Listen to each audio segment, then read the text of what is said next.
a man done did something to her. The bear's not gonna. So men have been. Men are the most horrible creatures. Men are the problem. Men. Men leave. Are men trash? Men or a bear? It's because a man done did something to her. The bear's not gonna. So men have been. Men are the most horrible creatures. Men are the problem. Men. Men leave. Are men?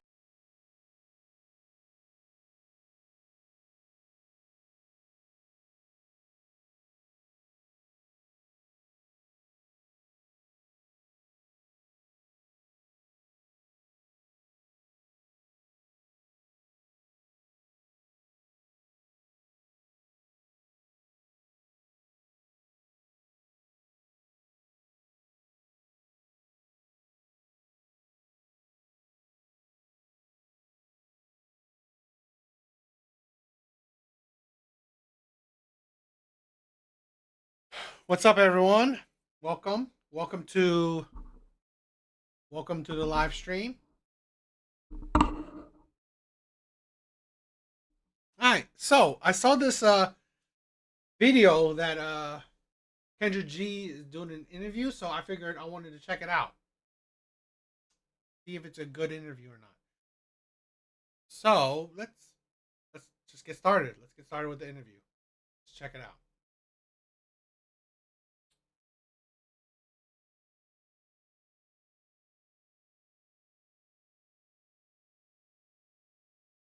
Talk about me and do all those things. So that's what it's more so like really about. But I appreciate that. And yo, Big Bars, what's up, my brother? So for people that don't know you, yes. What I love about you is that you have a whole platform dedicated to singles finding love. Yes. And it becomes quite hilarious at times. What made? I think it's a platform of delusion, platform that showcase delusional women finding love. Maybe the rare cases that a particular good-looking woman finds love. I think it's rare. Did you create the Kendra G? You have a whole dating app as well. Yeah. So just go and tell people what you do. So let's go back to it. Yo, define this. What's up, my brother? Because I host a dating show called Kendra G Singles. And I love this question because people say, well, how can you be single and host a dating show? Duh, the show wouldn't exist if I wasn't single. I created it during the pandemic. I was actually in a relationship. And then we ended up breaking up. This is like pre-mass. This is the month of March. We don't know what's going on. You know, at this time, you can't go to your mama house. You can't go to your daddy house. It's like just quarantine in your own home. And I was in a relationship and we broke up. And I always say this is the truth. I felt like Will Smith and I Am Legend. I had a dog at the time. It was just me and my dog in my house, and D Nice was connecting us all via music on IG Live. I remember that. So I was like, you know what? If I feel this way single, I know there's other people that feel this way single. So I'm gonna go on Instagram Live and I'm gonna connect other single people. And literally, I made like a post like, hey, if you single, jump on live tonight. I'm gonna find you somebody. It was that basic. But the first night, I was like, oh, this is about to change my life forever if I take it serious, because single people are crazy. And it was like, you know, I come from, you know, I have a 20-plus year radio and television career, which was basically all about celebrities, right? I've interviewed every black celebrity you could think of. This was about regular people. It wasn't celebrity-driven.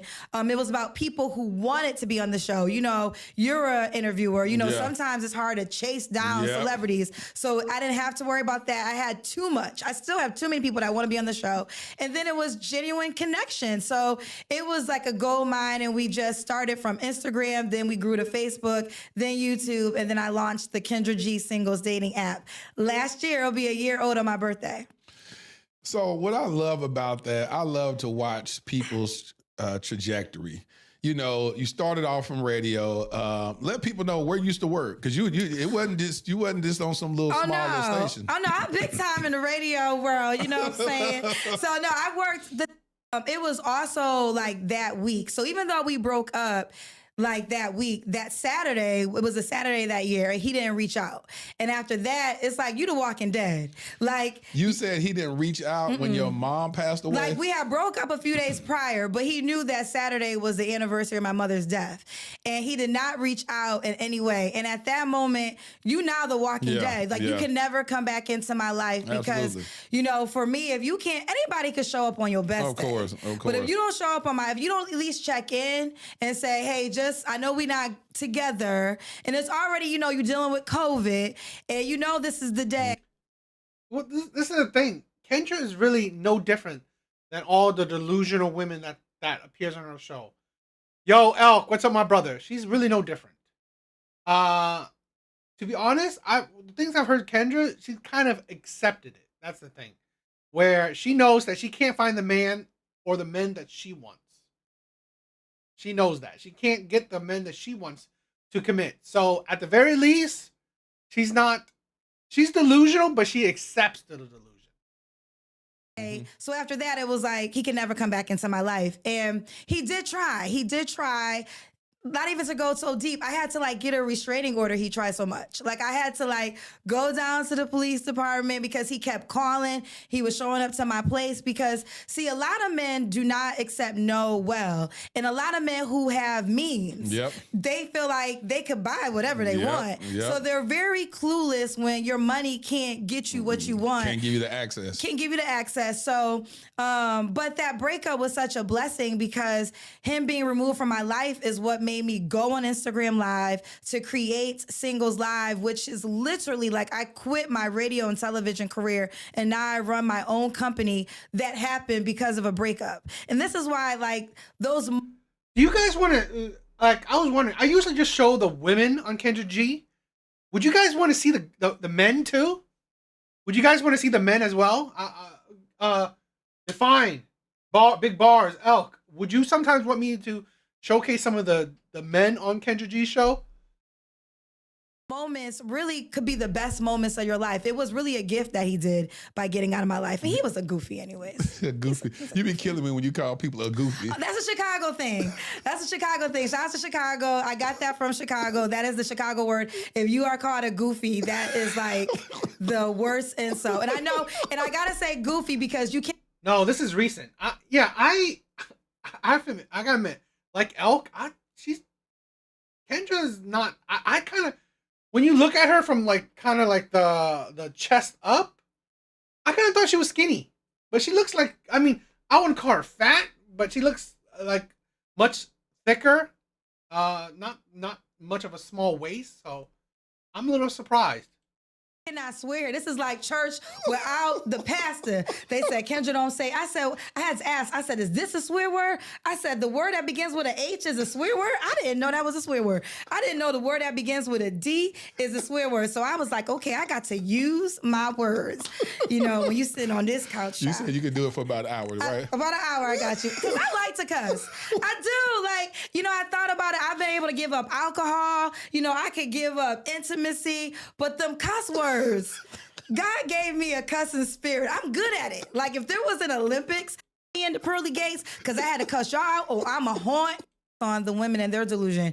But I think overall, what I've learned is most people don't talk to as many people as I have talked to. Like I talk to more than 15,000 single people. And I talk to a variety. Like I talk to people who are very successful, some who may not be that successful. And everybody has this wish list. And I think people just are not, they never consider what the person they want wants. That's where it really gets tricky. Say that one more time for the people in the back. A lot of people don't consider what the person they want wants. That part. And we're in a time now where social media is our gift and our curse. Like you and I are connected all because of social media. But if there was no social media, we probably wouldn't know each other. How do we get connected? That'd be interesting to So, tell people. I have a private group. And there was a woman that... Please like the video for me, guys. Please like the video.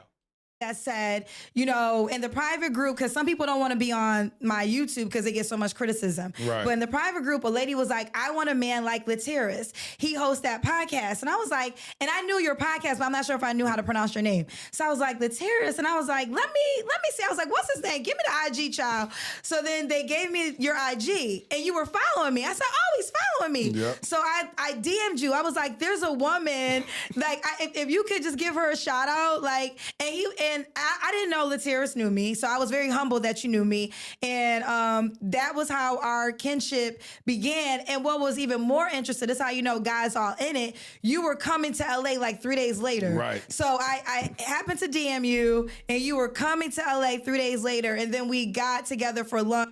That's what I make. You could move into this home. I already got the house, and I'll get these men, and then I'll see women say, he's so boring. Like, they call that guy boring because they're used to the outside guy. Well, the Yes. outside guy, yeah, he's fun, it's exciting, but he like being outside. He don't want to be in a house. Absolutely. He don't want to be in a house. So, you know, you got to find that medium, or maybe just accept that, you know what, maybe I don't really want to be married. I just want the benefits. I keep rambling, but I just want to say this one thing. No, I have it's good. You're dropping gems, everything.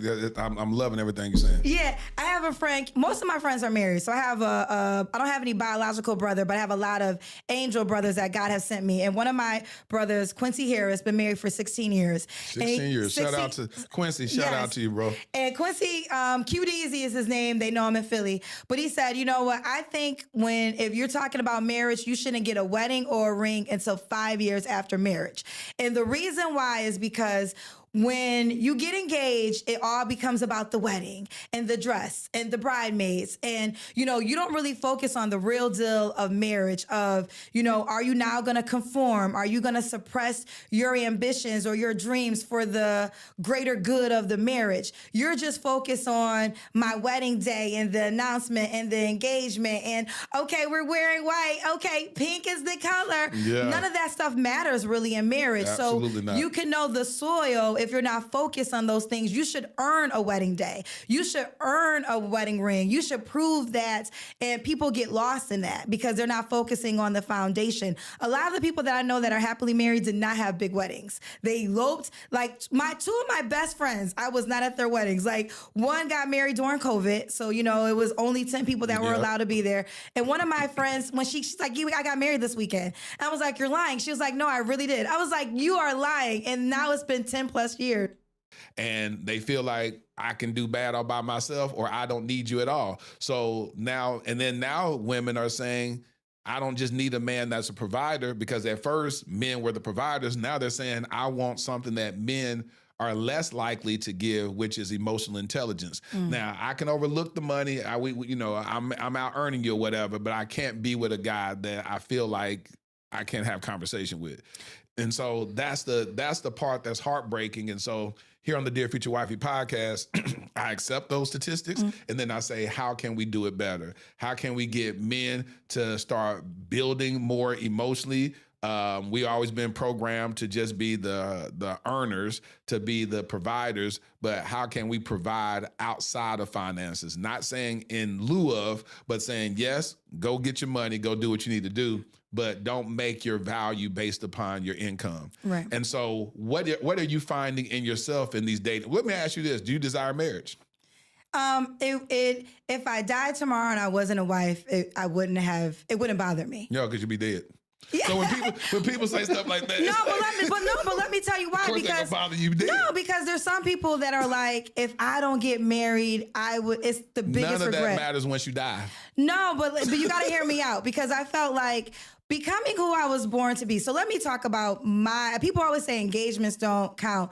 And my engagement changed my life, and it helped me understand me, because I feel like most women we're sold the Cinderella story of marriage, right? So when I was young, I was sold the Cinderella story, like, oh, you meet somebody, Prince Charming. So I did what we recommend girls do. I went to college, I went to Hampton University, got into a relationship. After college, we got engaged. And I remember, it's so funny, my mother, everybody was happy. My daddy said to me, he was like, you are not ready to be anybody's wife. My dad knew. He said, you are so ambitious that you're going to have to get. That's something that, here's the thing, right? Here's the thing that I I hate about men sometimes, especially the modern day men. You are hurting. You are part of the problem of hurting the next generation of women. You are the problem.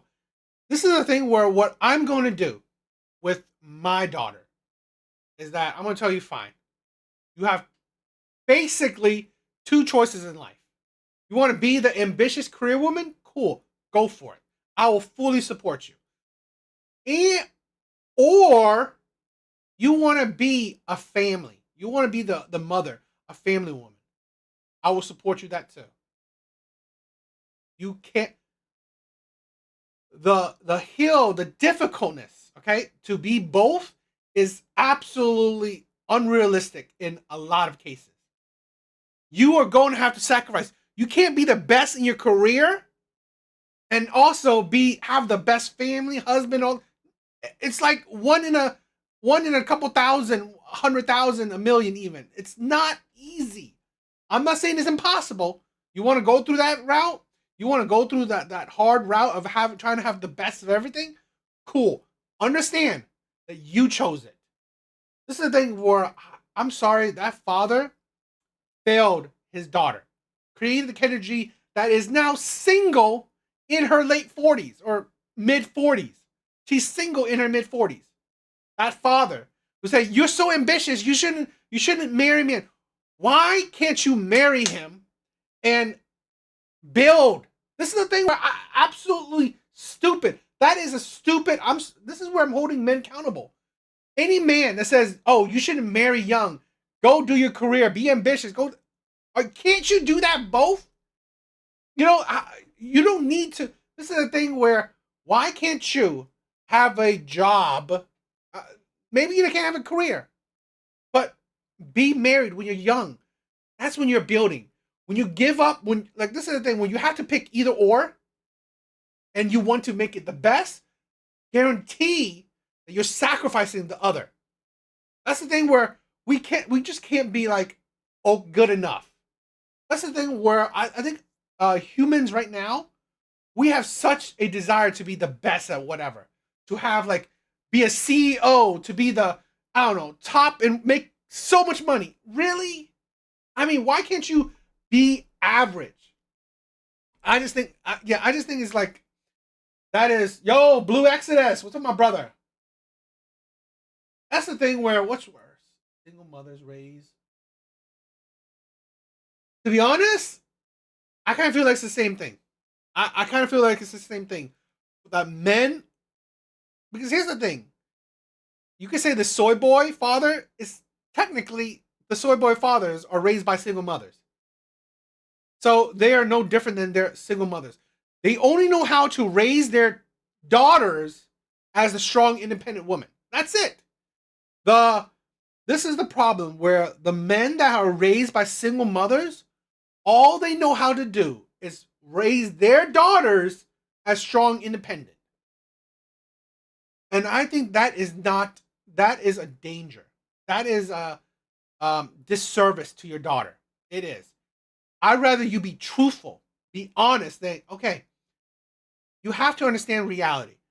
You have to either, one, try to be the best at whatever career or whatever you want, or have the best family you can have. You have to sacrifice one another. If you want to have an okay job and then, be more active in your family, you have to understand, you can't be the best at, let's say, a lawyer, be the best lawyer, and also have a great family. It's hard. It's not impossible, but it's such a hurdle. And a lot of people think that, okay, let me be the best at whatever career I choose. And then when I'm in my late 30s, 40s, now I want to focus on a man. You should have done that already.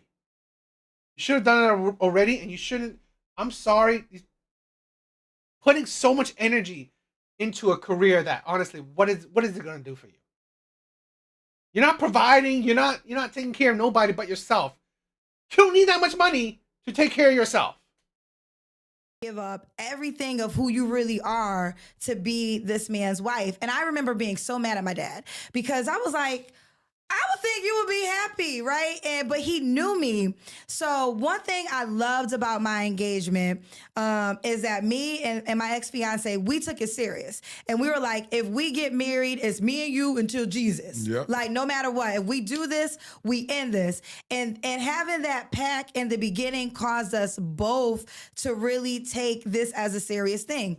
What we learned was we had a real love for each other, but we had different life plans. And somebody was going to have to give up their life plan in order for the family to work. Now, at this time, you know, I'm young. I'm in my 20s. I'm starting off in radio. You know, I'm a graduate from Hampton University, but my first radio job, I made $7 an hour. And I'll never forget, I got a full-time job in Buffalo, New York, and they wanted me to sign a 3-year contract. I wouldn't sign the contract. So they said, okay, well, we're going to just let you go. It was December 20th.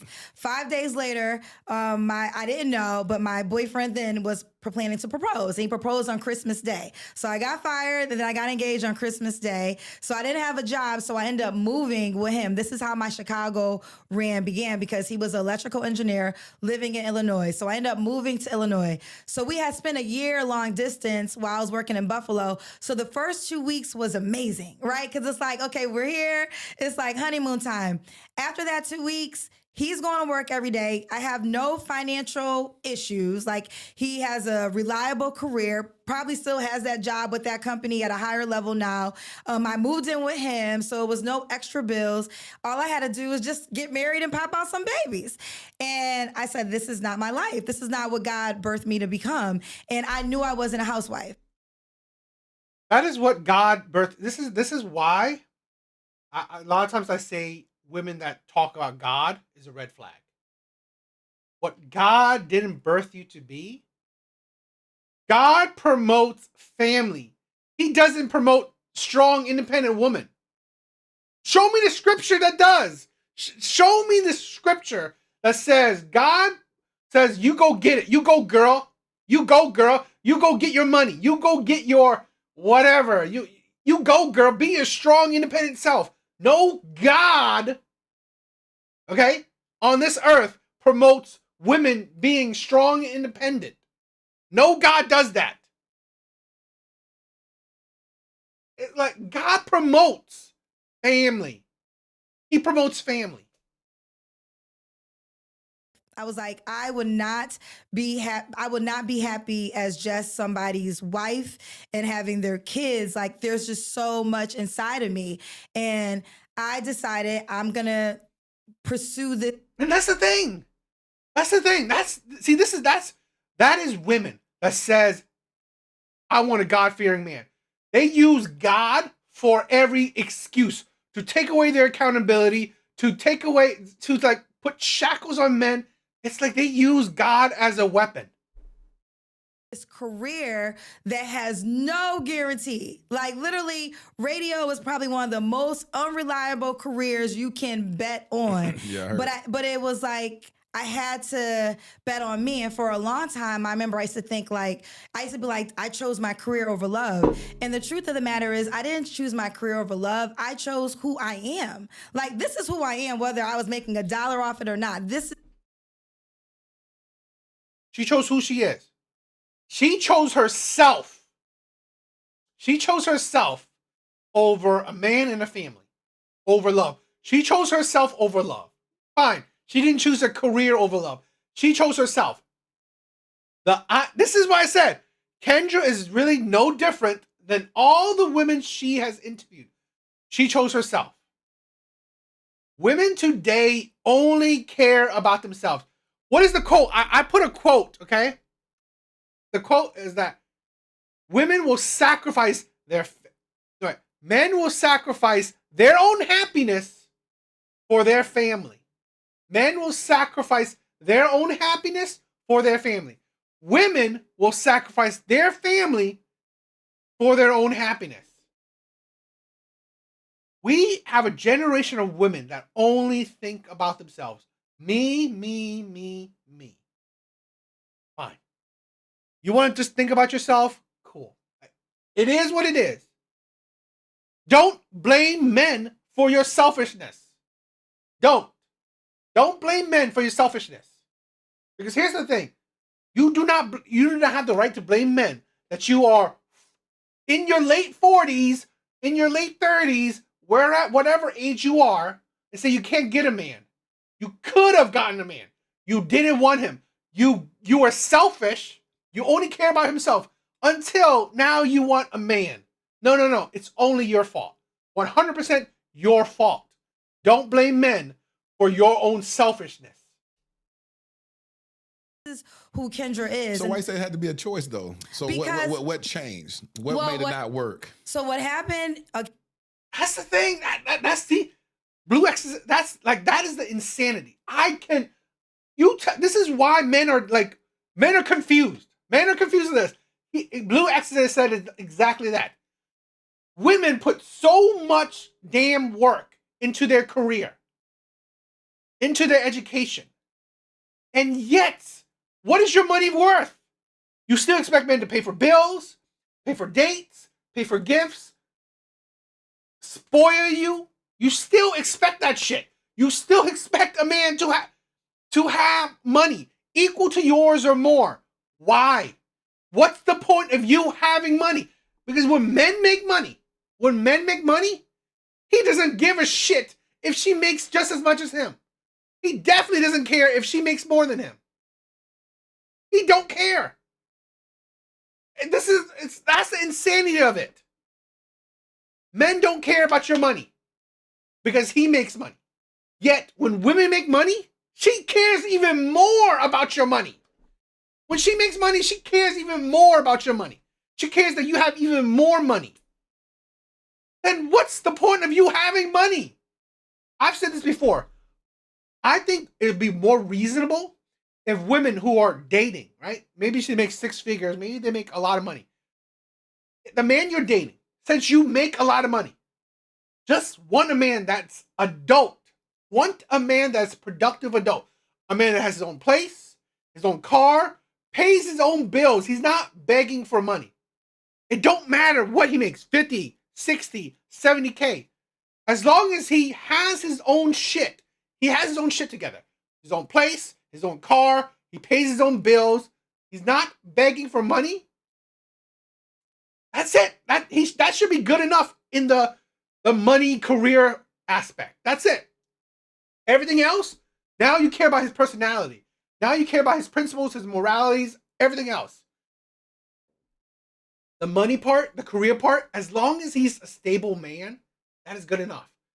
For women that makes a lot of money. Yet, even though you make a lot of money, you care about how much he makes. So really, what's the point? What's the point of you making a lot of money for? Okay, I'm in radio. I ended up getting a job in Philly. All right, you had so to relocate. I got fired from this job in Chicago. So now I had to relocate to Philly. And we were already kind of rocky because we were discovering, like, at that time, he was ready to, like, have children and get married, like, because he didn't want to be an old father, right? Yeah. And I was like, well, I'm not having your child until we get married. And so we were learning, like, okay, we don't really have the same alignment for life goals. And I knew if I took the job in Philly, it was a wrap. There was no way we were going to be able to survive another long distance relationship. And that's what happened. And I moved to Philly and our relationship did not survive. How long were y'all together from the day that y'all committed? We were in college. So we started in college. And then I want to say we met probably like my sophomore year in college. You have this one of those, you together, then you're not together. Yeah. Then after, our engagement was like 3 years. Once we got engaged, it was like a 3-year process. So by this time, we really are just, because the thing is, he wasn't a bad guy and there wasn't like infidelity. It's different when you learn that, oh, I really love you, but we're just not on the same life plan. Yes. That's it's easy to leave a person. That what she just said, okay? That is the actual reasonings, the mindset why most women get divorced. He's a good guy. No infidelity, no issues. He's a good guy. We just have different views of life. I'm bored of him. I grew out of love with him. I want something different than him. That is the reason why most women divorce. Not because he cheated, not because he abused, not because of what he didn't make enough for you. is that, you know what? Well, maybe because he didn't make enough of you, but it's like they have grown out of love with the man. They see a different life. Okay, they see a different life that didn't include this man. That is most marriages. That is most divorces. Person, if they cheat on you, Yep. if Oh, please hit the like button, my brothers. they're disrespectful, but when the love is real, but the life assignment isn't aligned, that's harder. So, but I had to go for what I know, right? And I took the job in Philly, and then that dissolved. And I remember I was really, really sad. But he ended up moving on. But I share this story because some would say this is like 20 years ago. And it's like, okay, 20 years later, you're still not married. You're still not a wife. Would you make that same like bet? Would you make the same decision? And I'll say you would. Absolutely, I would. I would have made it a day earlier because I had to choose me. Like, I am not going to suppress who I am just to be somebody's wife. Like, you asked me outside, you said, am I somebody's wife? I said, I don't know. And I'm okay with That is why women's past matters. Here's a woman that has shown a history of selfishness. Guess what type of men she will attract? The man she told, right? She just told a story of a man she just recently dated, okay? Before COVID. She just told a story of a man she recently dated before COVID. That he didn't call her, check up on her when the anniversary of the death of her mom. He didn't call her to check up on her for the anniversary of the death of her mom. Guess what? The type of men she will attract now are the men that don't give a shit about her. Because why? You are selfish. You think you attract good men? It's like selfish women, shitty women.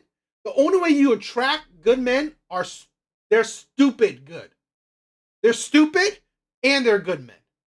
So essentially they're simps. They're betas. They're soy boy. Okay? That's how you can track it. But here's the thing. Women aren't attracted to those men. They're not attracted to those men. They want good men that has their shit together. That's like all these requirements. So really, that's the thing where you're not going to attract good men. And women's history matters because of that. You are a selfish woman. So this is why I've said on countless Kendra G show videos, these women, they don't deserve, they don't qualify for good men. Their history, when they say all the shit that they say, I can tell you they don't deserve, they don't qualify for good men. Because good men, good, solid men, they see that bullshit. Yo, why? What's up, my brother?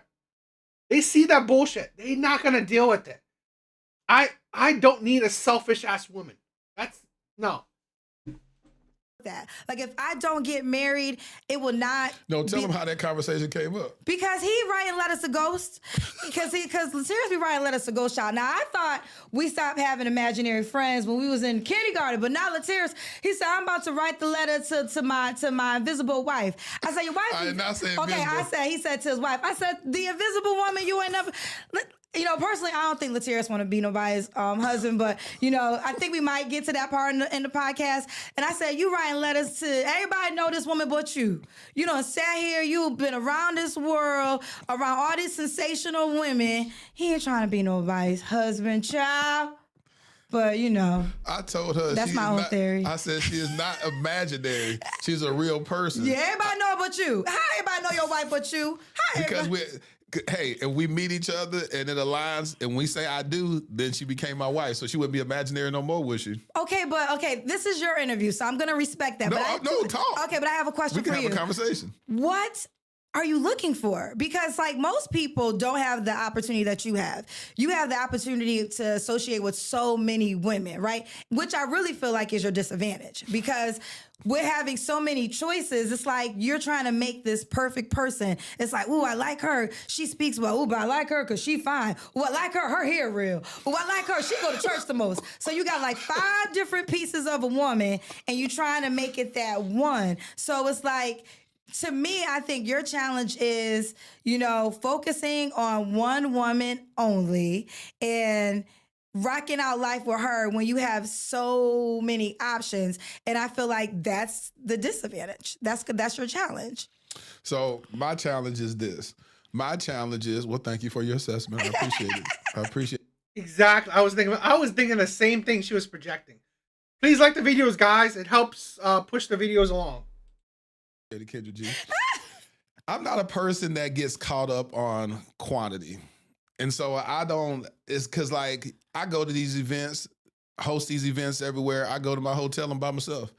I don't get caught up on quantity. Matter of fact, I look for quality. I literally look back and say, God, these letters that I've written is literally a blueprint to what I desire. So when I meet a woman, it don't take a long time for me to assess and discern if that's my wife or not. I liken it to an episode I did one day, and I was interviewing this lady named Siobhan and her husband Cheyenne. Mm-hmm. And while she was talking, tears started streaming down my face. And this was about a couple of years ago because God revealed to me the sound of a wife.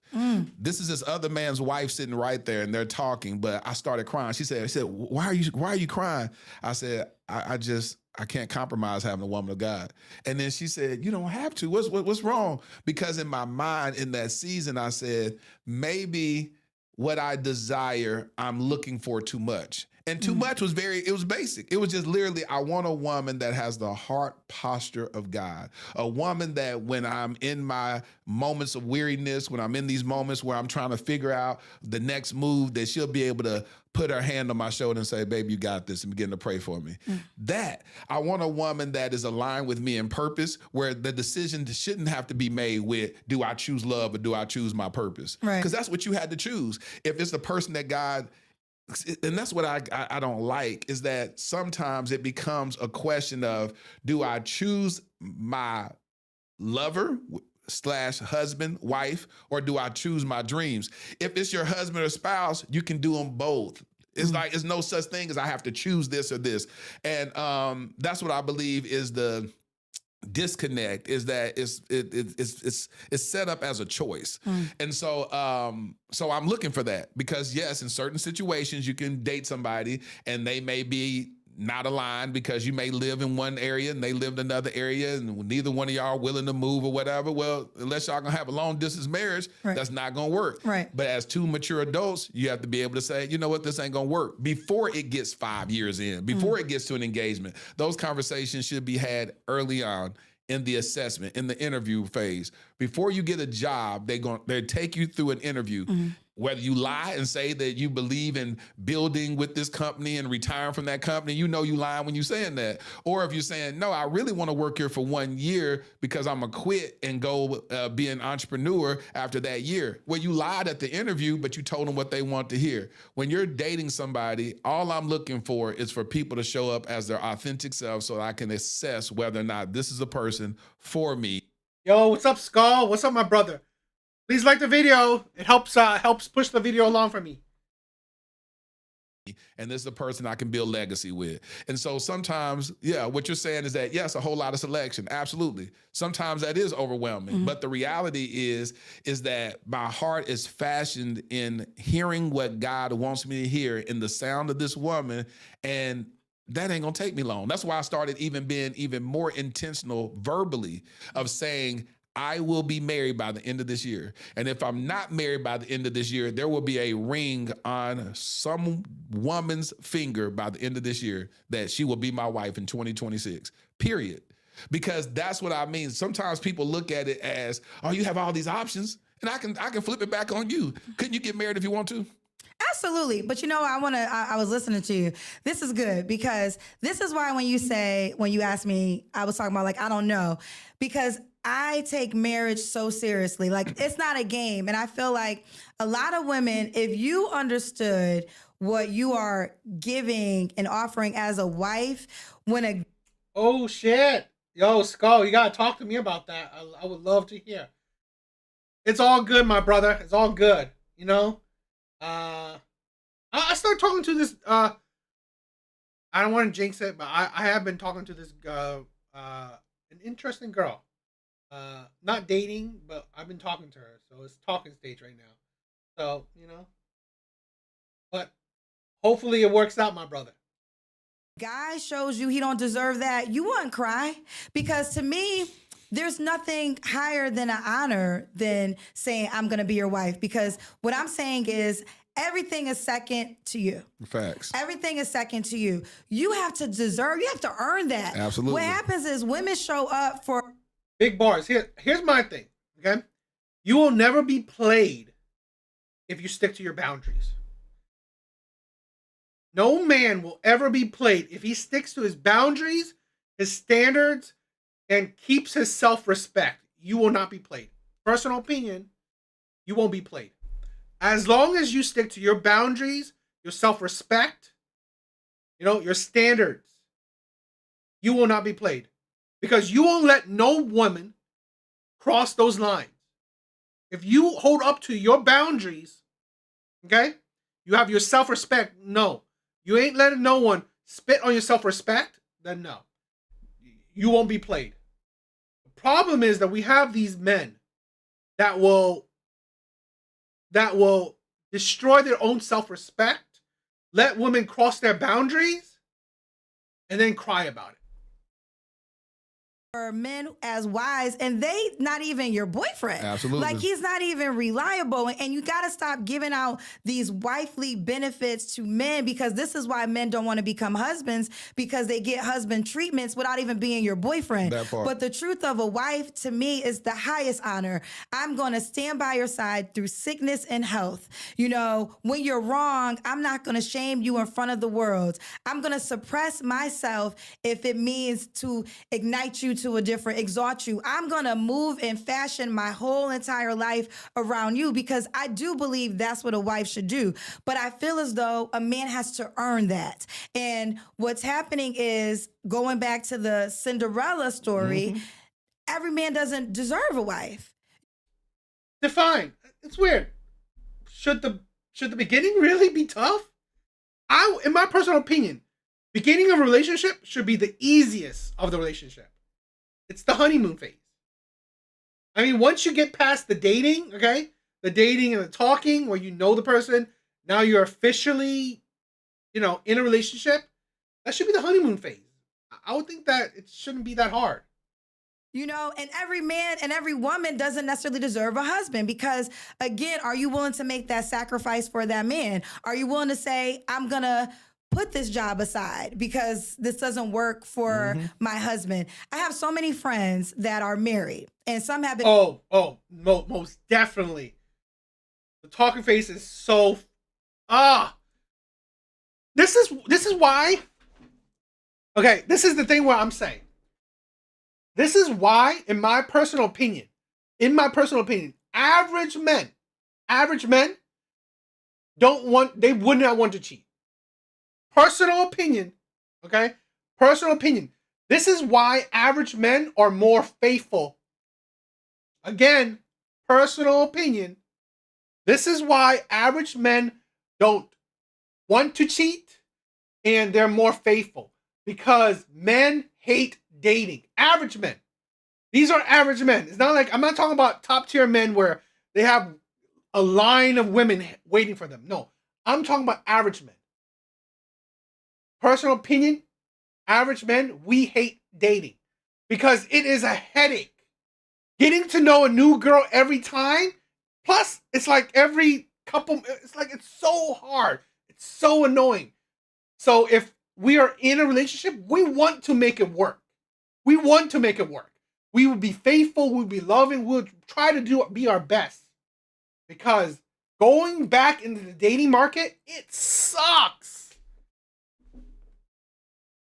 Married for years, and I have watched the valleys. Like, there's moments when the husband was doing better, but then he lost his job. So then my friend had to step up and had to do I don't want, again, I have to be conscious of other people's personal business, but I saw her had to step up in ways to hold down the family, because that's what the dynamic required. Absolutely. Because their family trumps everything. And I think if we go back to that foundation, you will realize there's not a lot of people that really qualify to be your husband or your wife. Dating, you can date forever. Like there's that supply is limitless, to be quite honest. But your husband, a wife, I don't really feel as though there's a lot of options. I do think finances have changed this a lot though, because see, a man, he'll date a girl who's a waitress at Applebee's or the corporate lawyer, right? Because it's like, we're just going on a date. They make it kind of simple. Women, if you're not the corporate lawyer, I don't even want to go on the date with you. Yep.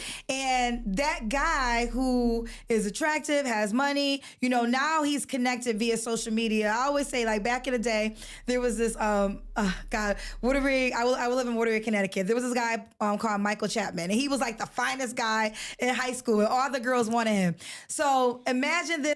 He don't this. He's always that. He's always, you know what? This other guy, never thought I'd give this type of guy a chance.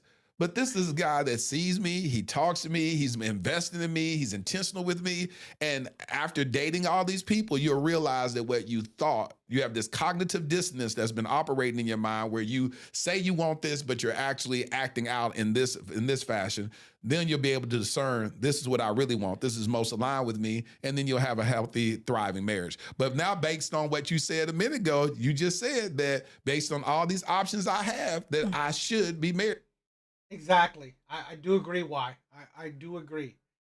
Because men, they want to make things work. That's why I said, I think, again, my opinion, I think average men are more faithful because they want to make it work. Because of the fact that I'm not married, not taking into account, I have been married before. So I've been married before. I was married for almost 10 years. I've been divorced going on 10 years. And so based on the options that you said that you think I should be married, and even went as far as to say I don't really want to be married, because if I did, I would be married by now. Okay. You want to retract that statement, Kendra G? I don't want to retract the statement because I still feel, this is what I stand on with that. And I stand on what I said before. You have so many options. I almost think you're looking for the perfect woman. And why do you say that? Because you've been around there's certain people who don't have what you have. You have the gift of being around so many variety of women. And I guess for me, observing, I'm like, all these sensational women, none of them was good enough to be your wife. Why is it not good enough? What do you mean, why is it not good enough? Why is that the phrase? Because I feel like, see, for you, to me, this is what we talk, because we talk outside. And I want to also, I'm going to answer this, and there's something else you said I want to talk. This is the problem with Kendra G. This whole talking. This is the thing where Kendra G, she interviews hundreds, if not thousands of women. Do you think that women are that great? Women basically, most all women say, oh, I'm loving, I'm nurturing, I'm loyal, I'm a vibe, I'm fun. All women say the same shit. It's like all the women say the same shit. They don't say anything special. They don't say anything great. You said he's around, I don't know this man that well or at all. You said that he's around so many women. How do you know these women are all great? Because they have careers? Because they look good? It's like, this is a man. By just hearing him, he's definitely seems like he's the man of God. He goes for a woman by her character. He's trying to find a woman because of her character, not because of her career, not because he's fun, not because he's necessarily good looking. Those aren't special. A good-looking woman, men are attracted to most women. That's not like a hard thing to find a good-looking woman. A career woman, great. So what? He has money. Her career, it's great for her. It means nothing to him. So really, that's the foolishness of a lot of women thinking there's so many great women around. Really? Are they? Are there so many great women out there? When essentially a lot of them are the same.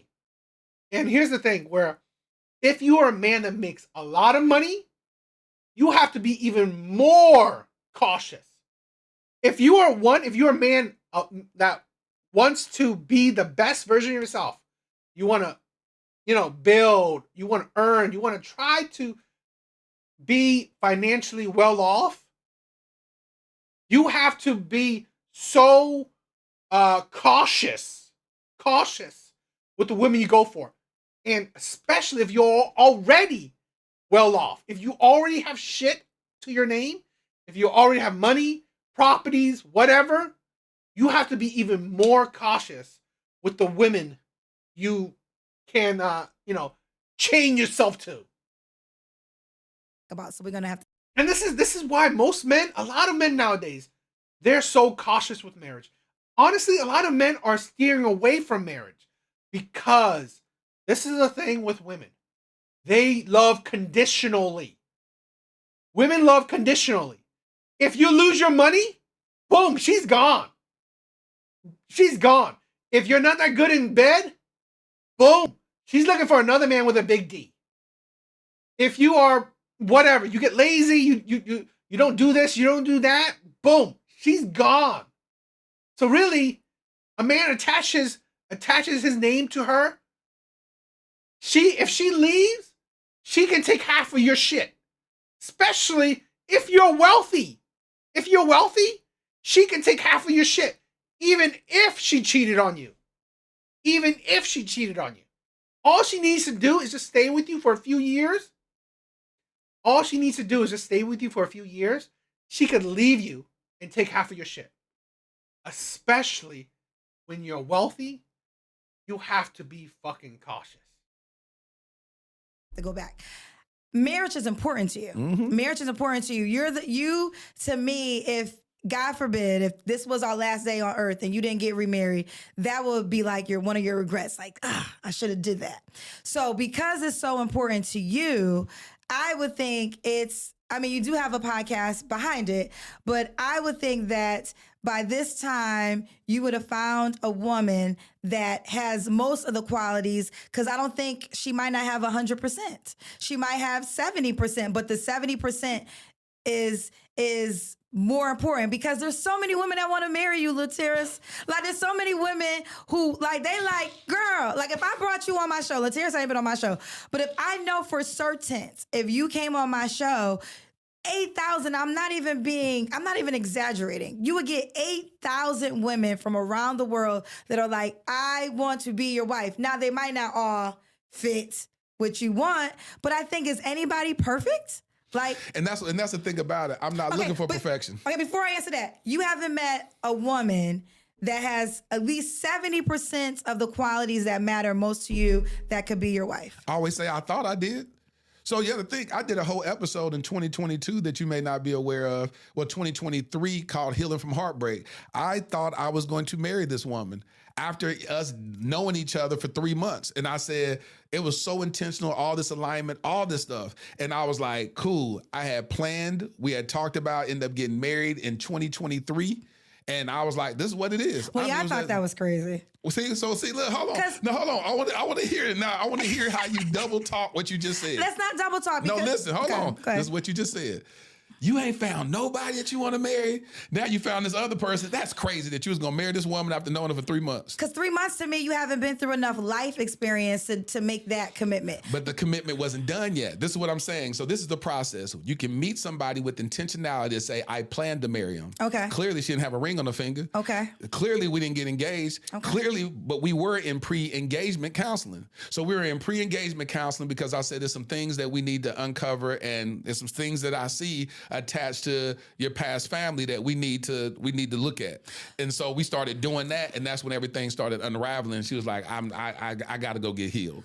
Well, I want to go back. Okay, so that's one woman, but what has been your challenge? So what is the challenge that you are having when seeking a wife? Like, what are women lacking? Because this could be an enlightening moment for women who are watching, because I have so many women that want to be married. So what do you find that you cannot find, which is this wow factor that is important to you to be somebody's husband? See, I don't think it's based on a woman's deficit. It's not based on, because I meet a lot of amazing women, so I can't say that if they were this, we would have got married. It's not that. It's the fact that as time would tell, we didn't make it to marriage. And that's why I mean by healthy dating experiences, where you date somebody and y'all are very clear, I'm seeking God over it, and it just doesn't work out, you know. And so in those situations, I don't look at I changed my perspective when it comes to love. I look at love as an opportunity for people to experience who we are in our healthy self or our toxic self, and then we get a chance to recalibrate and say, oh gosh, I need to heal from this. This person here, I bled on most of the relationship, and they had to deal with the last 3 women I dealt with, or dealt with somebody I forgot all about 6 years ago that I wasn't healed about or healed from. And so as you go on this journey of love, I believe that we give people the opportunity to experience us and we experience them. And if it works out to engagement and if it works out to marriage, because think about it, it's stages. It goes from we dating each other. My whole thing is I believe in going from friend to fiance. So that means that what I want to cultivate at the foundation is friendship. Can I talk to you? Do I enjoy you? Can I turn the TV off and we can enjoy each other just having great conversation? I talk about my life, quote unquote, ending with my beautiful wife sitting on a porch and rocking chairs, sipping lemonade and just talking. I say that a lot on my podcast because I say it has to go down to the foundation of just sitting there talking. Is there somebody I can talk to? Right, but let me go to the stages. So then we go from the date to the friendship stage, and then we go to engagement. Prior to engagement, I say we're going to go through pre-engagement counseling so we can excavate whatever childhood trauma, whatever issues we have, to bring it to the forefront. Then if all that checks out, boom, let me put a ring on your finger. The engagement is a process. It's still a process of this is what we are committed to until we get married. Well, you know, a lot of people, including yourself, have failed engagements. You're engaged to somebody and it doesn't make it to the Yo, what's up, John? What's up, my brother? wedding. Even if it makes it to the wedding, the altar, y'all still not married. They ask the question, Kendra G, do you accept so-and-so to be your, sir, do you accept so-and-so? If we got this, all the money we done spent for that wedding, I'm saying yes. Now, we done made it that far. But let me think about how many people don't, though. Right, How many people be stood up at the altar, they don't even come. So I'm saying all of this is the process. What I just want to illustrate is that everything is a process. And so sometimes when people look at other people and they go, you should have been married, and then I put it back on them, and you should have too. But you can identify with your own process and be like, well, no, because the reason why I didn't is because I was going to marry this person, but this right here happened and I chose this or whatever. But you should have been married. But I could tell you why I'm not married, right? Exactly, and I can too. Right. But I think the difference with us is it's not as important to me as it is to you. But there's so many stuff. But the fact that it's so important, like you just said, you understand, this is what you said that you didn't hear you say that was so profound. You understand the gravity of marriage. But here's the deal. And I do too. I feel like this goes back to the buffet. Hold on, and a person that's been divorced before. Right. But I feel like you have to, that's why I said, have you met a woman that has 70%? Because at some point in time, it becomes a choice for you to focus on this woman. A lot of times we're dealing with so much people, like, you know, you might not be focused to get your wife because you probably have different women in your life that is playing a role. But did you hear what I just said? I don't have that problem. So that's what I'm saying to most people. You don't have what problem? The problem where I have a problem selecting. That's not my problem. I just told you somebody I met in 3 months I was going to marry. I don't have a problem with that. So okay, let's just talk about reality. So now, because we're here, and I'm definitely going back. I want to definitely speak upon when you said women should date a lot of people. I don't know. I want to be respectful because I don't want to know I don't know what you talk about on your podcast all the time. But are you seriously dating in this moment? Do you answer that or not? Yes, I date. Okay. Yes, I so are you dating? Seriously, are there any women you're dating right now that you feel like, okay, this woman can make it to the love of the terrace by the end of this year to get that ring that you have already? It is funny. It is funny. Yo, Define said that. She's essentially telling him to settle. She don't really, I mean, I get it. This is more of a conversation than I guess, like one of her interviews. But she's essentially telling him to settle. And she doesn't really tell women on her show to settle. Are there women that you are dating that you feel are strong contenders?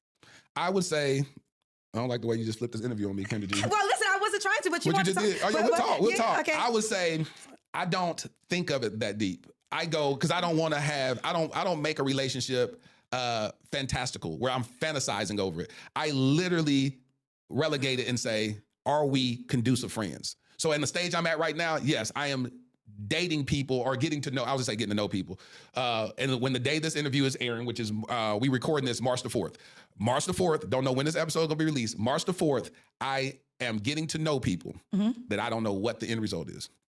Okay. So I say that to say, I think that's amazing. And men have that freedom, right? Sometimes women aren't given that freedom. I want to talk about that, but I don't want to lose this in transit because I've been meaning to say this. I love that you said earlier that women should date, right? And I said this on the Tamara Hall show, and I said I had a roster child. They was like, what? No, what it simply meant is like, I'm not in a relationship. There's men that I date. And that's true for me. I feel like there's nothing wrong with that. Like women, you have to date because what happens is if you are single and you date one guy, you start treating him like your boyfriend and your Facts. husband. Facts. And he's neither, Right. right? So now you're obsessing and now What I do, like she said men had that options. Men don't. Not average. Average men don't. Majority of women do. Majority of women can have rosters. Majority of men don't. It is hard enough to get one woman, okay? One woman to even get in the talking stage with you. It is hard. I'm telling you this, okay? Let me tell you this. In 1 week, on dating apps and all that stuff, I have talked to, let's say, 5 women. 5 women, okay? In 1 week, I've talked to 5 women. 3 of those women were fake women. Fake women. The conversation ended in her and these women saying, "Oh, do you want me to help you with crypto services?" What? Is this a bot? Is this you went on a dating site to advertise crypto services with me? 3 of those women. 1 woman, after a few messages, just disappeared. So I'm just talking to 1 woman right now. And let's say that I said 1 week. All those other weeks, months, I got no matches. Most men don't get rosters. Most men can't even get a woman to finish a talking stage with. That's my personal opinion. Because average men, it's not that easy. Now for him, probably is because he has the money, the connections to back up his dating life where he can get to know multiple women. He can date, be friends with multiple women. Most men don't have that option. So it's not an option for men. No, it's an option for that man, but that's not an option for men. Now, I think that's an option for most women. Most women can have a roster of men. Most men can't. you have decided to take yourself off the market. No, if a man really values you, he's going to take you off the market. He's going to take you off the market because he doesn't want anybody else to have you. And if he does not make that decision, you are a single woman. You should go out there and decide and date and learn. Like you said earlier. And I love that you said that because me as a woman. I'm not saying, here's the thing. I don't know if I'm saying it's easy for him. I'm saying it gives him the options. So money gives you access to that room. So money just essentially gives you access to women. It puts you in the room with women. It gives you the women that, you know what, they will say hi to you. They will agree to go on a date with you. They will be interested in you. I'm not saying that it's going to give them burning desire. No, I agree. It's not going to give them burning desire, but it's going to let you put a foot through the door. That's what it does. For men, average men, you can swipe on hundreds of women. They won't even give a shit about you. You can, even in real life, you can talk to hundreds of women. They will ignore you. That's the thing. You can't even get your foot through the door. So that's what I really mean. Having the option, having the opportunity to date, to talk to multiple women. Just like I gave you the example why just talking to 5 women when 3 of those women were fakes and then 1 woman ghosts you and then you can only talk to 1 woman. Not really the opportunities, not really the options out there for men. Saying that I got so much pushback from men. That's terrible advice. No, because what you want her to do, be sulking and crying over you in the house, twiddling her thumbs. That's the thing. Dating apps, it's lucky. You gotta be lucky. I do agree with that. Watching your Instagram page, seeing what you're doing. No, girlfriend, be amazing and be outside. And maybe it's a guy that you're just having coffee with. Like, men do date right. Like, they just date. Women start being like that. Like, if the guy if he's an Uber driver and he's like, yo, you got time later, if he's attractive enough, just go. It's just roller skating, girl. You're just going bowling. Absolutely. Like, it doesn't mean you're going to go down the altar, but what Facts. it does is it gets you out of your house. It gets you not soaking over a guy that's not thinking about you. I always tell people I have no men problems unless having too many options is one. I'm just keeping it real with you. I only deal with the men that like me. If you don't like me, I don't like you. Case closed. There's no issue. That part. Like, there's no issue. Like, Simple. Like, people nowadays are chasing people who don't want you. And honestly, this prize is the man the prize, the woman the prize. Whoever's being chased is the prize. So, girlfriend, if you're chasing him, Yo, you know what? Why? I'm kind of in the same boat as you. I mean, I'm not saying I'm necessarily happy. I'm more content. I have my kid. I have a kid already. So I'm more content. I would want to be with someone, but I'm content. I'm not crying about it. I'm not fussed, right? That's the thing. I'm not fussed about it. If I get a woman, if I can talk to a woman, great. If I'm not, whatever. Life moves on. he's the prize. If you're chasing her, she's the prize. But ultimately, you want a match where y'all both feel like we're both the prize. And if I lost you, this would be horrible. So I'm going to do my best to show up. Now I'm going to bring it back to you. I feel like, and you know, you're my friend. I've said this to you off the mic. Your career is very important. And I feel like you're excelling. I mean, you got me on your couch, right? That's not easy to do. We ought to start laughing. No, I'm joking. But no, you're not. no, I'm not, but I am. But no, you're amazing and you're growing. And we've talked before, and you said that whoever you marry will have to be a woman that you can do this with. Absolutely. Right? And I feel like there's a woman that can probably, like, let's just talk about Coretta Scott King. Like, Coretta Scott King was married to Martin Luther King, and I don't really know too many interviews she's ever done. Like, I can't really tell you the sounds of her voice. I know she was poised, she sat, she was very respectfully dressed. You know, I mean, that family, you know, we all owe them, you know, our lives as Black people, the sacrifices that they made. Absolutely. But she wasn't the woman that was also preaching alongside him, right? So I was saying, what if God sends you a wife, but this right here isn't her ministry? Like, she can pray over you. She's the one when you go home at night and she's like, this world is heavy. I got you, honey. But this part she can't do. Now you find the woman that can do this part. You know, she can go back and forth with you, but then the other part she can't do. Whereas, and she's willing to make the sacrifice to be the union. So it's like, you want to work a wife. Like, she got to be able to be all these facets. And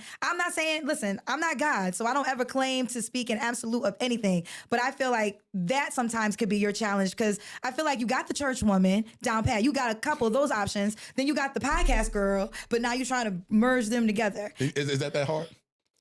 I think that it's a decision, right? Because I feel like when you get married, right? What I've learned, there's always gonna be fine people, right? You might find somebody that's more attractive than your husband. You might find someone that's more educated than your wife, but you have already made this decision that that's your person. So even though when you interact with people who might have a trait that might be in a stronger area, it doesn't matter, because your wife or your husband is your person. So when a person like you has so many different women that can, I feel, and I could be wrong, I feel like you have probably like 5 or 6 women that make up one woman that you can get. I go to her when I need prayer. I go to her when I need to talk about this podcast world. I go to her when I got to talk about travel. I go to her when I just need to laugh. So it's like you have all these different women that can fulfill. How do you now just say, that's the one, and I'm closing everybody else off for that one? It could be hard. It could be hard for a man like you, because that's where the buffet comes into. And see, that's why I keep going back to, that's not a desire of mine. Like, what's that's not a desire of a yours? desire to have a buffet. That doesn't. Yeah, but you do though have a buffet. But I don't. That's what I'm saying. You just told me that you're dating. I'm doing intention? I did exactly what you said that you tell women to do. Right. It's the same thing. I'm saying that the reality is simply this. I keep saying this. Where the camera at? The camera up, you talk to that. Making it. The concept is this. In your mind, you believe something totally different because I am a man and men are the choosers. But think about it, way back in the olden days and biblical days and Elizabethan days, the women were presented with multiple suitors. And she would have to choose which one she wanted. Now, she would have to choose with the help of her family. Her father would be like, now this person, if we marry this person, we can cause a peace treaty with this. This person right here, this family is very wealthy and this can do this. This person right here, he's a peasant guy. I don't know how he got in the lineup, but all that stuff. And then a lot of times they would end up choosing whatever. Sometimes they would defy their father's wishes and may end up marrying the peasant or whatnot. Women have choices. What happens happens is that Not all women, but okay. Well, not all women, but I still believe that every woman still has a choice. She just don't want. No, I think the majority, 99% of women, unless you are like absolute bottom of the barrel, disabled, ugly, then okay. But that's not most women. Most women have choices. The one that don't want, like, Okay. There's always somebody that want you that you don't want. But that goes for men too. There are men pursuing women that they cannot get. Absolutely. So but that ain't what I'm talking about. I'm talking about, we always look at it like men have all these options. And yes, they do, because they're the choosers. But men don't have all these options, okay? This is the thing. If they don't want you, it's not an option. That's the thing, I hate that. Men don't have a lot of options. Please pay attention. Men, average men is consistent of most men. Average men don't have a lot of options. Because if someone don't want you, they were never an option. That's plain and simple. But most women have options. Why? Because you will always find a man that would want you. You will always find a man that even if he wants you just for sex, still kind of an option, regardless. Most men don't have that luxury. have options too. They just may not like the options that are being presented. Well, no, let's go here. Because one thing I've learned is dating is very individual. Right. And this is why your relationship status cannot be the being of your happiness, because the truth of the matter is, in the numbers game, every woman's not going to be a wife. Absolutely. Every man's not going to be a husband. So you can't wait to be happy because you're somebody's wife, because just in the sheer numbers game, everyone's not guaranteed that, right? So no, it's not true. Every woman does not get to choose to be a wife. There's just not enough of the supply for the demand. No, I'm talking about, I guarantee you, I said that there's somebody that wants you that you don't want. That's all I said. So I'm saying that it's somebody that wants you. Okay. It's a generic thing. There's somebody that wants you. I didn't say you have to marry them. I didn't say you should marry them. I didn't even say it would be a good decision to even give them a chance. I'm just saying that sometimes we have this scarcity mindset, but there's always somebody that wants you that you don't want. And so what I'm saying, I'm just using that. I gotta jump in. That's just not okay, because that goes. True. It is not true. Everybody is not wanted by somebody. Like I'm telling you. What? That's absolutely fucking delusional. Yes. I've said it before. Most men are attracted to most women. Let's not do these, a woman that's a one. Let's not do that shit. No, let's not do that shit. Most women have options. Most women can find a man that at the very least want to have sex with her. Very few women on this earth, men will find so heinous, he wouldn't even touch her. Not many women fall into that category. So that's stupid. Yes, most women have options. Talk to too many women in this world that know I don't want him. But maybe they DMs and try to holler at him. They're like, I leave my red. I don't want him. That's that. Okay, again, you're talking about the women that you're associating I'm with. talking about let me tell you something. There is somebody in your DMs that you don't want. Okay, for certain people. That's all I'm saying. Just a basic statement. Right, but what I'm saying is somebody on your job that be asking you to take you out, and you just don't want them. Okay, here's the truth though. That is not truth for every person walking the planet. Hold on, let me get. Why would you make that kind of fucking statement? Every person that walks this planet? Seriously? This is what I'm saying. Kendra G is just as delusional as every fucking woman that goes onto her show. Why would you make a statement, every woman that walks this planet? Are you kidding me? Every woman that walks this planet? How is that even a logical conversation to have? That is stupid. To say that, oh, not every woman that walks this planet. What? I mean, yeah, no duh. What he's talking about is the majority of women. Most women, 99% of women have options. Yeah. Maybe that 1%, and that 1%, okay? That 1% could be maybe a million. We have over a couple billions of people in this world. So yes, that 1% maybe be a million, maybe even a couple million, but still, that doesn't. We talk in general. We talk. I hate it when women want to do this. They do that shit so they can be right. This is the thing when women do that shit so they can be right. They want to be illogical so they can be right. Everybody, but that's what we're saying, because when you say everybody, that's what everybody means. And the reality is, you know, there's a saying, and people hate when I bring this to light, there's somebody for everybody. Let me tell you who the somebody for everybody is. The person in the mirror. The only person that God has guaranteed that you're going to get is the person in the mirror. Facts. Everybody does not get a romantic partner. Now, let me tell you why this is important. Exactly. Kendra is arguing in bad faith. 100%. To understand and to get that message in your core. It will make you realize if you meet someone that is worth it, you will fight for it more because you know it's just not easy to find. Facts. Because of that mindset, I'm going to find my person. There's somebody for everybody. People treat people as disposable because I could just find something better. It's not the case. And we know people walking this planet. You don't need Kendra G to say that not everybody gets married. Not everybody gets a wife or a husband. We know family members in our family, women who have been single their whole entire lives, uncles who have been single their whole entire lives. So it's just not the truth. There's not even just enough men to these women. Like, how many times have you been to a dynamic of, let's just use, I don't want to use Essence Fest because that's kind of a woman's thing. We could use church. Let's use church, right? It'd be 80% women. 80% women. So how can we say if there's 80% women, 20% men, 20, maybe half of those might be married, alternative lifestyles, who knows, Yeah. right? So now we have 80% women, maybe a 5% option of male pool. Yep. How can we say all those 80% women still somebody can, out of those 5%, it's just the numbers don't even align. Well, I'm saying, Well, that's stupid, okay? Her argument is within the church. Well, how about this?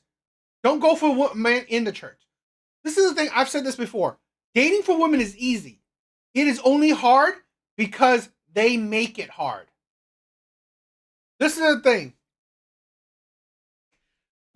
Controversial. A lot of women want six-figure men. A lot of women want six-figure men, right? How about share him? Share him. You know, do polygamy. I mean, come on. You want top-tier men? Share him. Seems simple. Share him. You want men to make six figures? You want a tall man? You want a good-looking man? Share him. So now multiple women have the man that she wants, the men that they want. Share him. This is a thing where I'm saying that women have options. Whether they want the man or not, still, they have options. You have men to choose from. You have men to choose from. It's just that it's within your own power that you eliminate a lot of men. outside the church, they may see them at the job, maybe they at the gas You're station. Do so try to holler at them. optimistic. No, it's the truth. I'm just telling. It's the physical truth. I'm saying no matter what. I've seen. I used to do homeless ministry. It'd be homeless people with people. I'd be like, y'all be finding each other. It's like I'm saying that at the end of the day, but that we got pulled away from the point that I was really trying to make. The point I'm trying to make is that when it comes down to me, you said, how are you looking for Yes. this woman that's Yes. supposed to be perfect? I'm not looking for perfection. The woman who So I you was still planning haven't on answered to marrying. me. Then what is the challenge? Because you got to answer this so I could be clear. It's not a challenge. So what do? Okay. So what? So that's why I said I want you to reframe how you So speak what? about. Okay. So what is the lack? Like when you meet these women who are It's not a lack. I answered that before. It's not a lack in who it is. It's a matter of this. They're just not my person. So See, why? that's- Okay. So that's how simple it has to let be. me ask you this: because marriage is so your goal, why are you still dating them? Well, I'm dating who? Like you said, this person's not your person. So if you know that she can't be your wife, why do you still continue to date her? I don't date them. You just told me you're dating plenty of women. Well, dating women I that said can. I'm getting to know people. Remember, Okay. that's the phase. You ain't asked, Okay. have you been dating for 5 years? No, it ain't gonna never last Okay. that long. That's why I said what happens with me, it happens quickly. So give me a couple of months, they no longer around. And I say no longer around, meaning they're no longer, we have those conversations and vice versa. They may say, listen, I don't believe that we're aligned and this. Cool. That's what I mean by it's healthy interactions. So like I always stay perpetually dating until I get married, period. So I'm going to always date, which means getting to know data collection, getting to know different women until I find the one and God says, that's it. It's a wrap. That's what I mean. It's the process. So when you look at somebody, and I always say that even with the way that you view, yes, access, yes, I got that don't mean nothing to me. It's the fact of saying, regardless of it, and I'll be transparent with you. In my counseling session I had, with my therapy session, my therapist said, my first therapy session, she said, you know what, Lateris, most people I'll meet with a lot of men, they go into relationships or they do whatever and they're fathering the person that they're dating or whatever. They have this fathering thing. She said, you're a spouse. You date with a spouse mentality. Like when you literally date people, she said you even do that with your mom. You don't have like a mom-son relationship. You have a spouse relationship. And I'll unpack that later on, how deep that is, because I'm not ready to share that yet. But just the covering that I provide for women. And any woman that I date, they walk away and they like, I felt covered, like a husband covers you. So it's a different level of access that I give a woman and I grant to her, because it's not just some simple, I'm just getting to know you. I'm getting to know you, but I'm getting to know you with the intention of, I do want this wife. And so as I'm getting to know that person, I go, hey, is this my wife or not? But we're learning each other on the basis and the foundation of friendship. That's what makes it so unique. So look, so you got to break it down, because you the smart one in this conversation. I'm gonna just make it simple, because I keep asking this question and I really don't feel like you've answered it. So let me just ask, for example, as you're dating, what happens in one case in particular where you realize, oh, she's not my wife? Like, you got to break it down like that, because I feel like I hear what you're saying and it sounds great, but I'll use the episode that I sat for an hour and unpacked in real time 3 days after it ended. That's the best example of it. In that relationship, she literally said she has to go through therapy. She has to go through EMDR therapy, because she realized how broken she is. And she said, if you stay with me, I have to let you go, Lateris.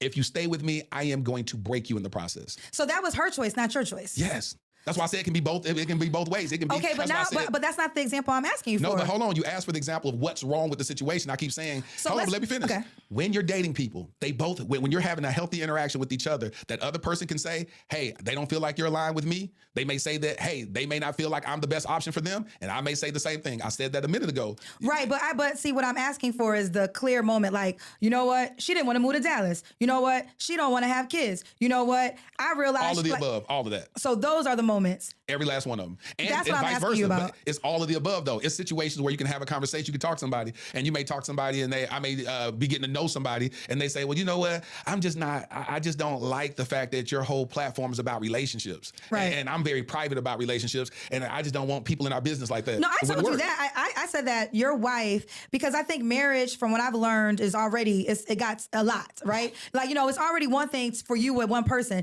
Now you're going to add the world into the relationship, and that makes it even more difficult, because now you got people saying, girlfriend, well, I wouldn't let my man, you stay with him after he said this and that. And now, even though you're trying to be strong, but this is why sometimes celebrity relationships don't last, because the world's, and a lot of people are miserable, they're communicating on your marriage. So I feel like it's so protected. Like, if I ever go there, people will probably find out so late. Like, y'all would not know about my wedding. Like, I don't think I'm going to do anything big, because I will protect it, because it would be so important to me. I wasn't always that way, but as my public figureness grew, I was tired of unsolicited opinions. Like, you don't even know me. So how are you going to give an opinion on my life, and you don't even know me in real life? So to put my relationship out there and for you to talk about it, that is so much pressure. So I think that is another challenge too, because the covenant is going to be challenged by so many different opinions. But I could be wrong. I want you to get married, child. I got the dress for the wedding day. Like, we got everything but the bride, child. We got the venue, we got the location, we got the time. We done made the invitations. Save the date. Now, wife, where you at? Because we've been looking for you for 5 years. We need you to show your face. Now, you got to know how to pray. You got to know how to talk on the microphone, okay? You got to be able to have tough skin, because all the girls that want to be his wife going to be mad at you because you got the job that they wanted. So, girlfriend, but I need you to show, because I'm tired, okay? I'm tired of...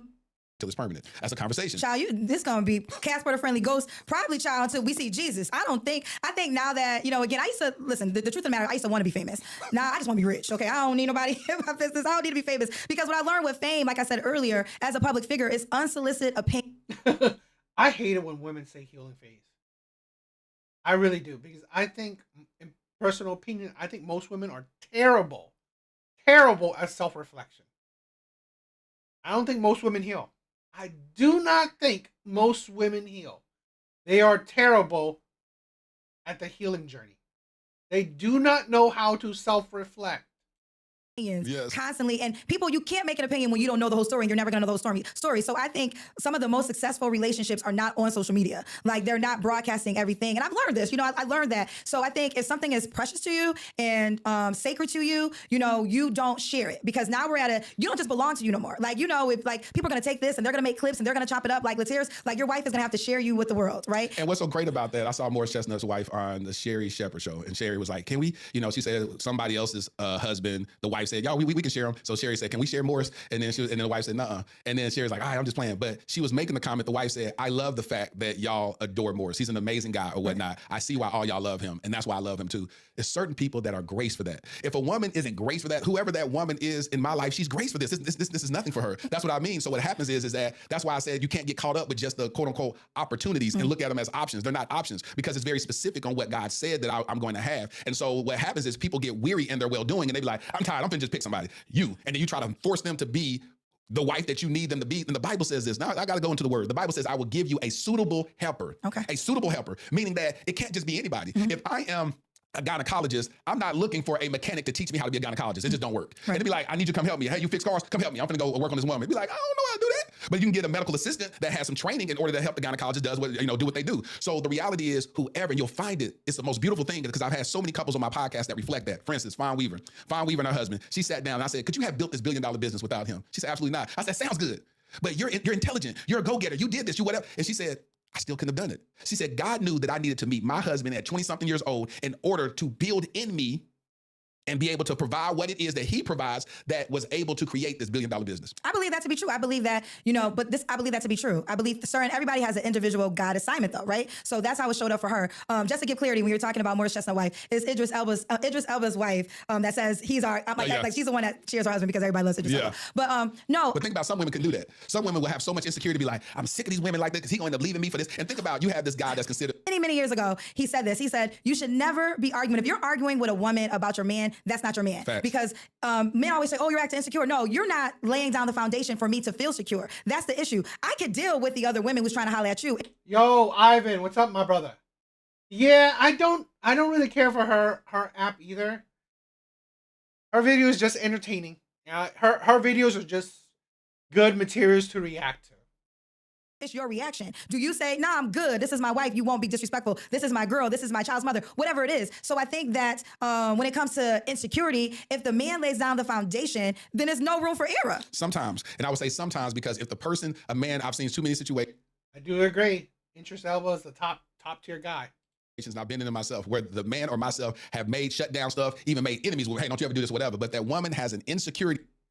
You start knocking down but you gave him the pedestal of husband on day one. He never earned that. No, let the man earn your heart, and then he earns the treatment that you would desire to give that one man. And then now that you're not giving it out so much, now it's gonna be more sacred to you. But when everybody's your husband and everybody's your wife, what's the point of really making somebody your husband and somebody your wife? It's supposed to be this special thing that person gets. The word that you use now, and now you pull out the phone, child. I need to pull out the phone. If you're gonna pull out a phone, you said heartless because I want to make sure that we don't create toxic environments and dating environments. Okay, let's break it down. Because the word heartless means displaying a complete lack of feeling or consideration, and so I can't have a complete lack of consideration. Now the Bible says, above all things, guard your heart, from out of it. An amazing father. My father would die for me in a split of a second. My father would be in that hospital cussing everybody out to make sure I survive. He does not play about me. So if my father is living, if I get married, that's no longer my father's decision. That's my husband's decision. Teach. So if I'm going to take my father out of that role to protect my life, you got to be the man that I trust to be the protector. And a lot of times women are like, well, he's tall. He could pop bottles on a fun day, Sunday. None of that matters when it comes to your husband. That's why I'm saying y'all trying to be wives to men who don't want to be husbands. And men, you're focusing on women who don't want to be wives. And because you know why? They're focusing on the exterior, the looks, the shell. When people who are married know it's the essence inside that trumps everything, right? You can't play with it. I feel like people just play. I was in the shower crying and interceding on behalf of them before they came on the podcast. He walked me through how to do it. I took them all the way through from when they first met and how they met and all this type of stuff. And I began to unpack it. Then I went all the way through. We talked about the problems that they have, why they want to get divorced and all that. Then I came all the way to the end and said, now imagine yourself, close your eyes real quick. Christmas, y'all no longer spending Christmas together. I'm supposed to close my eyes? You ain't supposed to close your eyes. You ain't supposed to close your eyes. I said, so here it is. Now Christmas. Now the kids are deciding which one they're going to. Thanksgiving. Are they going to go to your house, Jewel? Are they going to go to Tavia's house? And I said, now imagine that right now. And I said, and how do you feel? And with tears in their eyes, they were just like, empty, feel lost. I said, that's what is on the line right now if y'all decide to call it quits. We addressed the issue. Then I said, hey, I'm going to sponsor y'all therapy. Y'all want y'all to go to therapy and all that type of stuff. Now the marriage is thriving. It's absolutely beautiful. But the only way I was able to do that is because I've been through a divorce before. I understand the power of marriage, but I also understand the power of divorce. It's a death. So then when you look at me and you go, why you ain't married yet? Because I want the person that will have my best interest when we say, hey, should we pull the plug on the tears? No, he's a fighter. Give him about 3 days. He got it. How you know that? I know my husband. I know him. I know him. I know what the pillow talks that we had. And he told me, if I'm ever in this type of situation, give me 3 days. Give me, if the doctor say this, give me 5 days. And then the person saying, wow, my husband prophesied this moment. She has to be a person that can hear from God. Or even if I never said it, that she has to be in tune with God enough for God to be like, no, I know you're seeking me. I want you to wait right now. I want you to do this. I want you to do that. Or it may be the best decision. Pull the plug. Right. You know what? I think that this is on my spirit to say, because you gave her example earlier. I forget her young name, the lady that's a billionaire. Oh, and you Fawn said, Weaver. Yes, Fawn Weaver. And you asked her the question, would you have built this company without your husband? She said no. She said I couldn't have. She couldn't have. I know I would not be where I am today had I gotten married many years ago. I would not be where I am today because my life would have had a cap and I would have had to focus on my family first. I wouldn't have been able, this has been a very individual journey to get to where I am. And I had to do it in this season of not being a married woman. Right. But it doesn't take away, like, you know, I think sometimes I feel as though men get grace. Men get the grace to show up in this world and to conquer it and to become the highest level that God birthed them to be, but not always women. I don't get no grace from you. Well, I give you grace. No. This is a thing where I hate that. Men, we can look at the world. Men are made to conquer the world. Men are made to conquer the world. To shape the world for the betterment of him and his family. Men are do that. It's only in modern time where women have ambitions. That's the thing. So yes, you say, oh, it's only men that have this grace that, you know, they can have, you know, conquer the world. Yes, because it's men. Olden time, because conquering the world requires force. Conquering the world requires force. So yes, it's a man shit. That's why they call it masculinity. This is why when you see women in the workplace and they are at high positions in the workplace, the CEOs, the bosses, the woman that has like $1 million to her name, whatever, earning $1 million, she has to gain masculine characteristics so she can be able to conquer the world. Because it's a man shit. It's a man thing. It's not men are not men. It's not like men have grace to conquer the world. No, it's men are made to conquer the world. Men are made to conquer the world. It requires force. Only in today's civilized age, where you don't necessarily need force, but you still need the masculine mentality to conquer the world. You still need the masculine mentality, the aggressiveness, the combativeness, the disagreeableness, the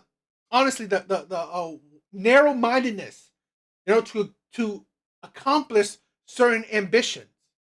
You need the strength, the will to do it. So it's a man thing. But this is, again, that is why women that are like high-level professionals, they have a lot of masculine characteristics because they need to adopt that to accomplish high-level ambition. You said you don't want to be married. Well, again, okay. Is that grace? You automatically assume I don't want to be married because I'm fulfilling my Adam season where I'm naming the Adams. I know I don't want to get lost, but I do want to answer this. What I say to you, and I stand on this, is I feel like your challenge is going to become you have so many options, and I feel like it's almost like she didn't fit. Okay, the next one's coming. Okay, the next one's coming, and maybe that can be truth. But me personal, I can be wrong. So I'm not absolute. You're gonna hate me for saying this, but you know I'm gonna say it. I think the title of husband again is more important for you than the reality. I think that it goes along with the brand. It goes along with all the things that you preach. And I do believe there's a part of it. But I'm sorry, I just cannot understand how at this moment, every single woman has been to a certain degree disposable. Wait, see, that's the language that you use. I'm gonna ask you a question real quick. Do you consider yourself a wife? I could be a wife. I say could. You consider yourself a wife? I could be a wife because you have to honor my answer because not everybody deserves for me to be their wife. I didn't say deserve to be their wife. Do you consider yourself a wife? The answer is I could be one. Could be one. Because sometimes you're not going to get a wife out of me because you don't deserve it. So my response to that, that's stupid. What? You could be?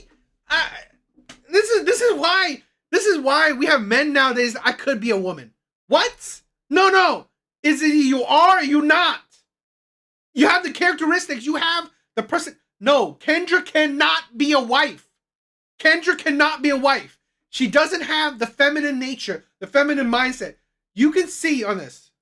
She's very argumentative. She's very blunt. And it's fine. I'm not saying that it's bad or anything, but that's her personality. She doesn't have the feminine nature, the agreeable nature. She doesn't have the soft touch. She doesn't have the mentality. She has a very combative nature. You can't be a wife. You can't. Response is this: there's no way you can see me as a husband. So There's no way I can see you as a husband. No, because listen, this is what you just said. You said that the stuff that you're discerning. Listen real quick. Okay. The stuff that you said Oh, you're God. discerning about me that you think is accurate. I said, but I also said I'm not absolute. And I said I'm not God. Exactly. This is just Kendra's observation. Exactly. So it doesn't mean it's facts. I've said that a couple and that's why I'm times. talking to you as Kendra. That's why I Okay. said, do you? Because at the end of the day, if the things that you think, because even the language that you're using, where you said, what's the word you just used about the women that was what? Disposable. Disposable. No woman I ever date is disposable. See, I don't even use that terminology. Every person I date is an experience. It's a healthy experience. They walk away with great experiences. They go, man, this was great.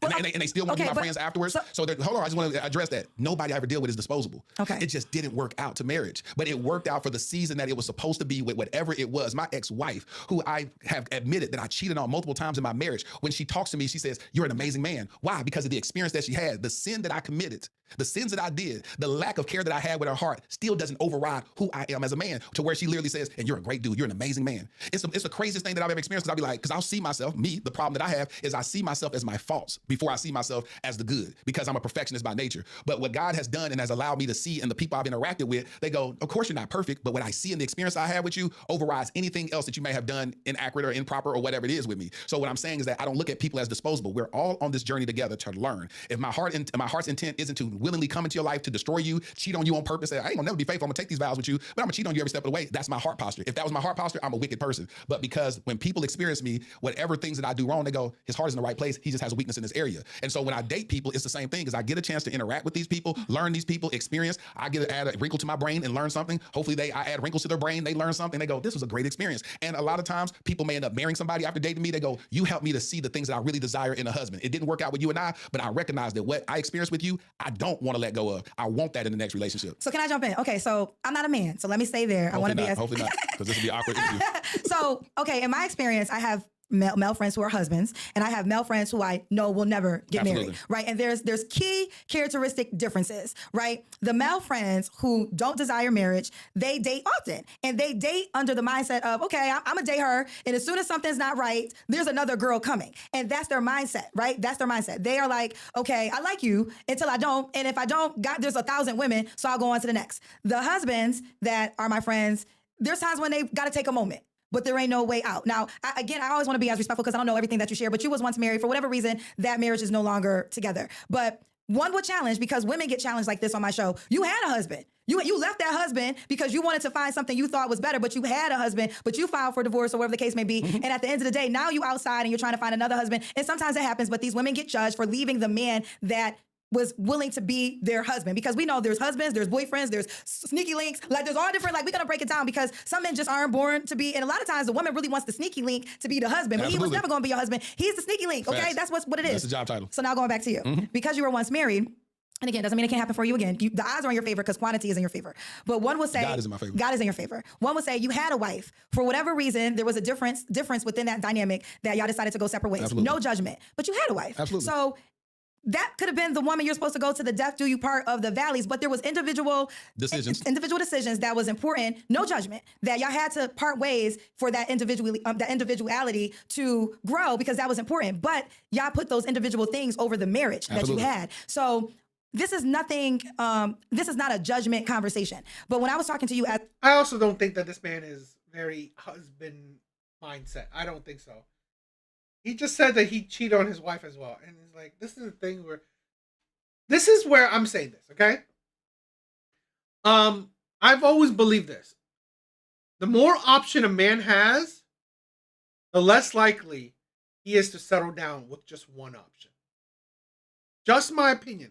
The more option a man has, I believe the less likely he will settle down with just one option. I'm sorry, it hasn't been proven in mass, at least in my view, to be the case where a man can have hundreds, thousands, millions of options, yet he will gladly shun all options for just one woman. I don't think it's in men's nature. I don't think it's in men's nature. I honestly believe majority, I'm not saying all, but this is what I'm saying. I'm not saying individual cases. I'm saying in mass, in general, The more option a man has, the less likely he is to just settle for one option. So, you know, hasn't been proven otherwise. I think men are. I do agree that men in general are just as faithful as their options. I'm gonna hold men accountable for that. I believe that that's true. Again, I'm not saying every man, but you know, men are just as faithful as their options. As my friend, I feel as though your career is important. Not really. I do agree with that. If he has a player mindset, okay? If he has a player mindset, it will. That's what I'm saying. Men that has options usually have a player mindset. Men that have options usually have a player mindset. So he will rarely ever figure, why would I settle down?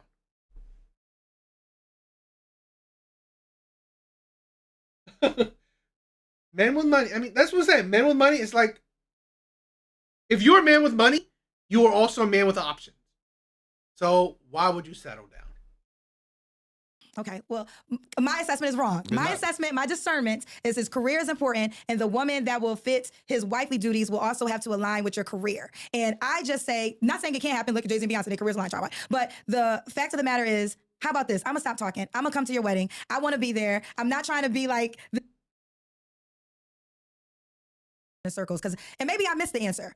When you meet women that could potentially be the woman to make it end of the year, what is the like, is it like, oh, I woke up and her breath stank in the morning? Nope. Like, you have to give a clear. I don't, because I've you said don't? it. No, I don't have to give a clear response to it because. Well, that's why. But let me tell you. But that's why I guess I'm lost. No, And because I said it. I told you. I said all of the above. It's the situations where you're talking about moving. Hold on, listen. Because you asked a question, I'll give you the answer. Okay. It's the situation where moving may not be the best option. We live in two different places. Neither one of us willing to move. That's not gonna work. Somebody else, like I said, the episode that I really broke down in detail, she ended with me because she said, "I will destroy you. I need healing. I need to go through what I need to go through." She had to go through it wherever she got to go through. And in the process, the thing that you was talking about, the person that's saying, "But I ain't gonna let you go. I wasn't gonna let her go through that. We can go through therapy together. I can rock with you while you in therapy. I'll go through therapy to deal with how to deal with you while you're going through therapy." That's the heart posture I have. But if it ain't willing to work, it just ain't willing to work. She said this to me, and I've never shared this. She said, "You always said this to me." She said, "This is how I know what to say in order to make you let me go." I said, "Don't say it." She said, "I'm finna say it. I don't think you're my husband. I don't fight for that." When someone says that to me, it's a wrap. Right. But she did that to release me. She knew that that's the only thing. I said, if you ever get to a point to where you say, "I'm not your husband," there's no more fight in me. Well, thanks, wife, for stopping by, my brother. Hope you have a good night. Because I ain't fighting for a wife if I'm not your husband. So the reality, and that's what.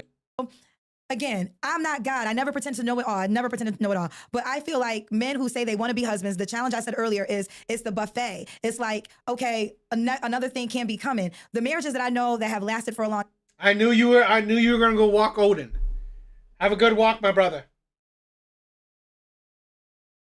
time have gone through the hard times. It wasn't like some might be an outside child, but they're still married. You know, might have been infidelity or whatever the case may be, but they stayed married. It's like the Will and Jada is extreme, but in the extreme of it, they're still married, right? They're just the famous couple that we use because if I say Will and Jada, everybody says, but at the end of the day, guess what? They're still married. They're still married. And I feel like that's what's getting lost when people say they want what our grandparents had. They stayed married no matter what. And I don't feel as though our generation operates with that mindset. And the best thing to do is if you know that that's not you, then don't even enter into that covenant. Like, don't even play with it. If you know that it's something outside of what really matters to you is more important, then don't assign your life to that person's life. And so let me say this as we get ready to wrap up, because the interesting thing about this, and then God just revealed that to me, you're trying to assess me through the lens of, listen, you're trying to assess me through the lens of the typical guy. Let me ask you this question. Why does Oh, Pitbull.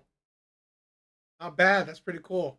it matter to you? But I want to get this because we spend a lot of time here. Why does it matter to you so much what I think? It don't. That's what I'm about to tell you. Why did I wrap up? Okay. Listen, But you spend a lot of time challenging, you kept convincing me. asking. No, I was trying to move on, and you said you kept asking. Wait till We're y'all gonna watch play this. it back. You're gonna watch this back, Every and you're gonna time. see he go back to say, "But just what you said about me." Of how rooted I am in my experience. The experience is Albandir and his wife had Amber. They were on the podcast, and she said that God told her that basically when he does it for her, brings her husband, she's going to know that it was nobody but God that could have done it. When you look at the numbers, you look at the numbers of whatever I have on social media and all that, I got 1.4 million followers across all platforms. Why he can't find a wife with that? Because God ain't said it's time yet. If I'm truly submitted to God and I say, God, not my will, but let thy will be done. And then I'll have stuff with my own intentions to say, and I want to be married by the end of this year because as a man, I can decree and declare what I want. And then if it don't happen, I ain't gonna be like, well, God, you lied to me. God said you made up that timetable. But the reality is, it's still letting people know I'm in the heart posture that I want to be. If you hear me stop saying I want to be married, then be worried, because that means I'm for the streets. As long as you keep hearing me say I want to be married, that is my heart posture as a husband. So the reality is that I know what God says and I'm submitted to what God says, and I can only move when he tells me to move. It's people that I thought was my wife, people that I was like, this could be a great person. And I move with intentionality and it don't work out 2 or 3 months later. I don't cry about it. I say, okay, God, that wasn't the one. And If I ever get a dog, I want a corgi. I know it's not no manly ass dog, right? But I think a corgi is very cute. and it's not always motivated by me ending it. But can I jump in? Can I jump in? So I want to just say this. One thing I do want to correct.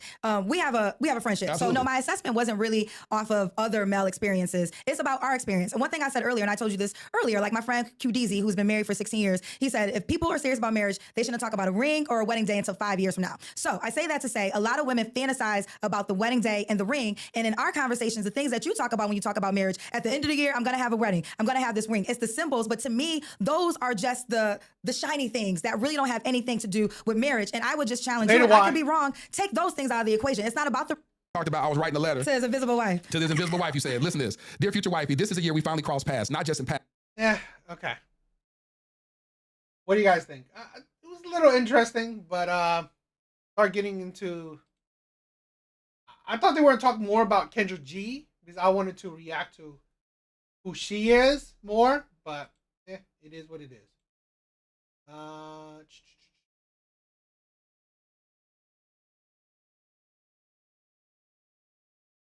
Yeah, I think they're cute. I think they're cute.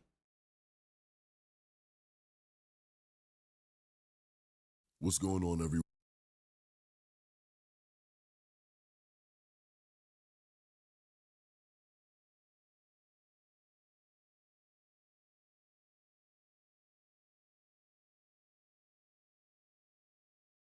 Let's do I like this. Let's do some Godfather. Let's check out some Kevin Samuels. But Of course you I have would it. say So, how many kids do you have? I'm doing well. How about yourself? So, your name is Dakota? Yes. Are you North or are you South? Which one are you? And how long are you divorced? I am. How long you been divorced? 4 years. Okay. So, what's your question? My question was I just wondered if it would just be better for me just to simply wait until my daughters were older to date.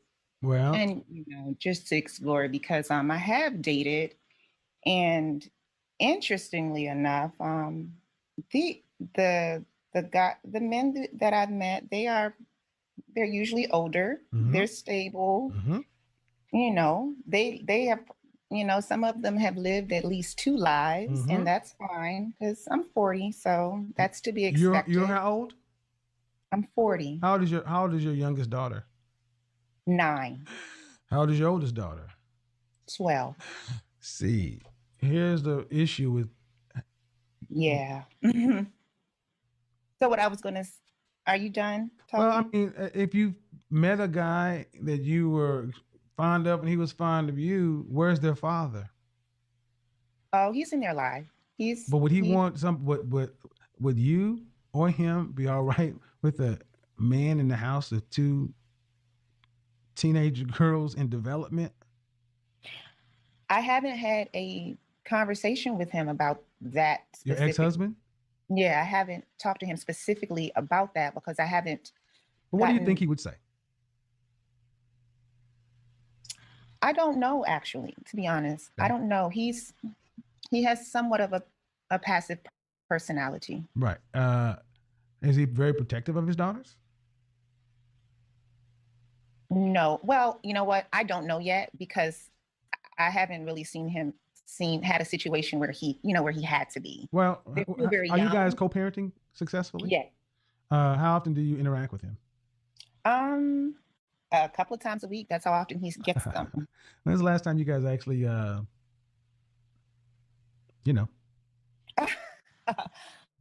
Probably back in I don't know, 2013, years ago. That's the last time. That's the last time you had him. These The nuts. last time I slept with him, yes. That's the last time you got these. Really, 2013. 2013. 7 years ago was the last time you scratched that itch. Probably more like 6. I would say 2014 because that was the end. So So, and who have you been seeing since then? I've just dated, but I think I've been Okay, ma'am, you're 40. 6 years ago was 34. Woman's sexual prime is 35. Come on now. What's your question again? Who are you hooking up with? Who? Because if it wasn't your ex-husband, that's okay. But you haven't had any long-term relationships. No. You've been in your sexual prime. Look, I've had my fair share of experience, and come on, sis. That's all I'm trying to understand is. What I'm trying to understand is how close you guys are, and how realistic you're willing to be. If you're saying you haven't hooked up with him for 6 years, okay. But you say you see him every couple of weeks. I see him every few days. That's how often he gets Every his few days. Does he have a wife or a girlfriend? No. All right. So, it is. Are you guys still attracted to one another? I am not attracted to him. Has he changed physically? As in how he looks? Yes. I mean, he's got his hair and everything. Okay. So we keep on moving. We keep on moving. And the net of it is this. A man that involved with his daughters has a comfortable relationship with his ex-wife. And he knows that you have not had a history of being out there on the wild side with me. Well, he knows I date.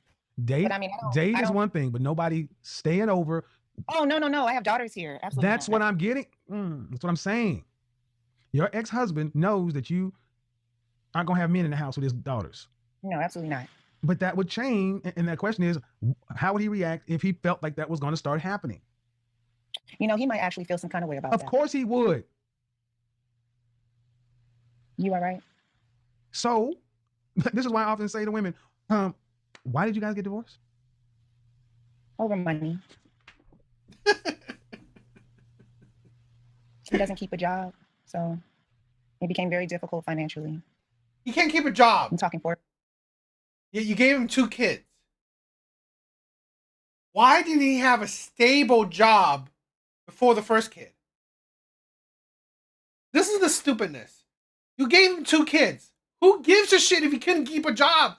You thought he was good enough to give 2 kids to. It's like, make it make sense. I can never understand women like this. You, like, please understand the level of responsibility, the level of, like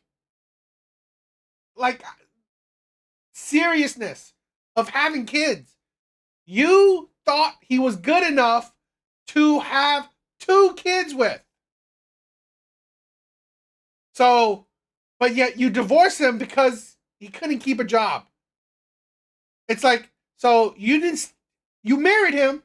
You didn't stick with him between what is it? The vow.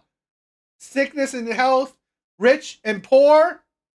You couldn't stick it out with him? Like, is he poor? Is he not have a job now? It's like, seriously. You took vows. You had 2 kids with him. I mean, come on.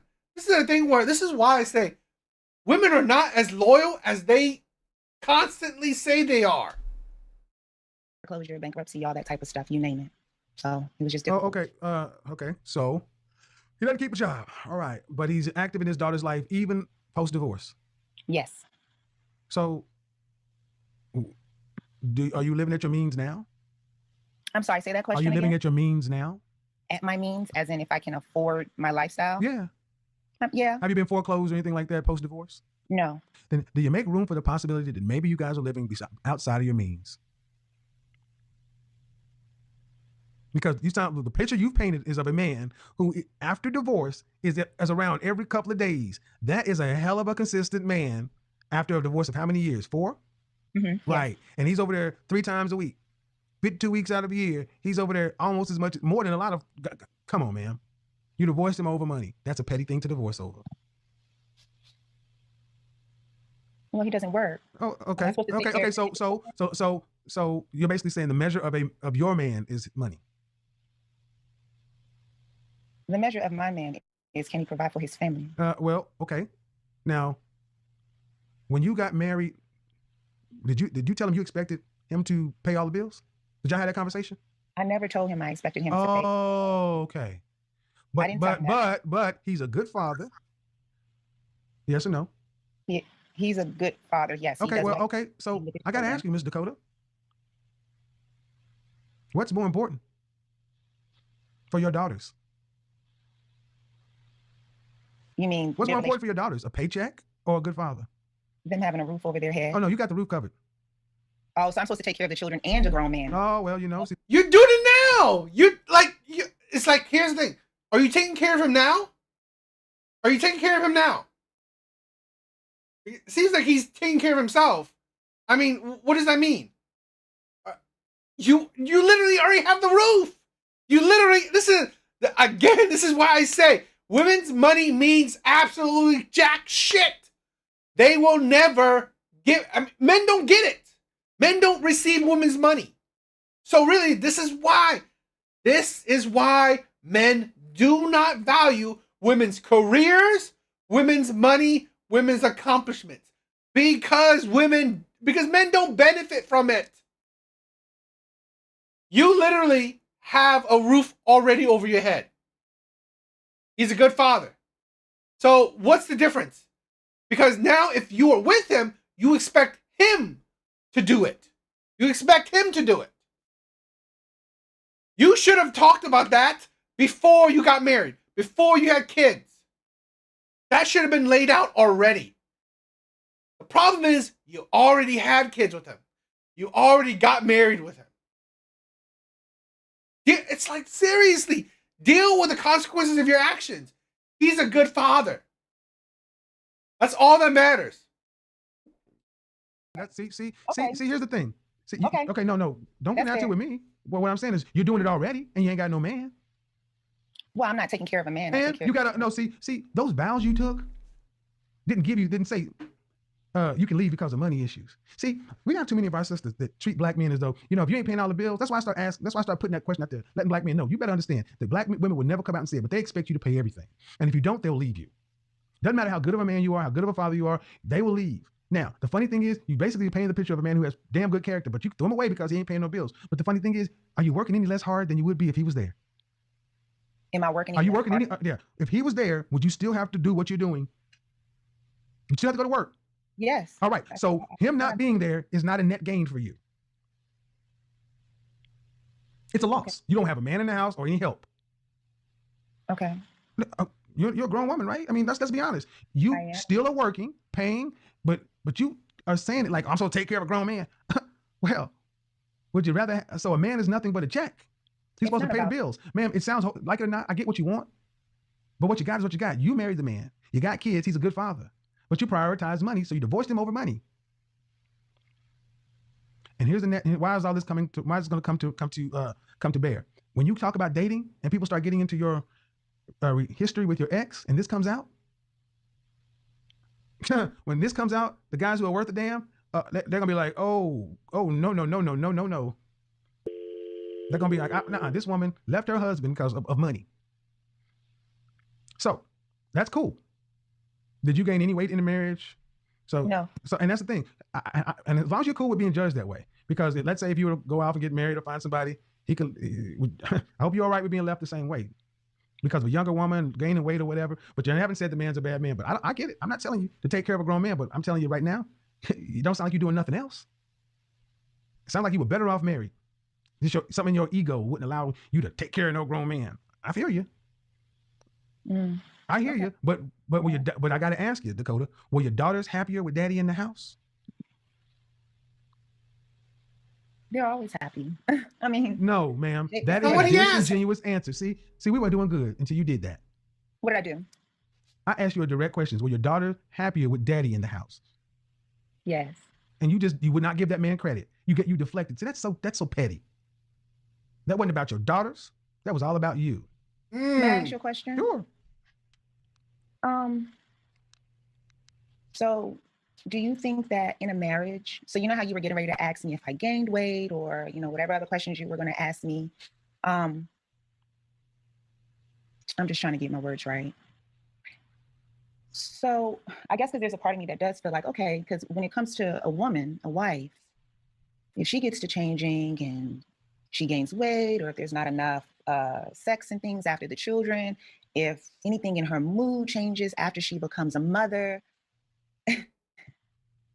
if she changes in any way for the worse, and then he makes a choice to step out or leave or not do anything, I mean, is that okay? Because sometimes I feel like if a Yo, Joss, what's up, my brother?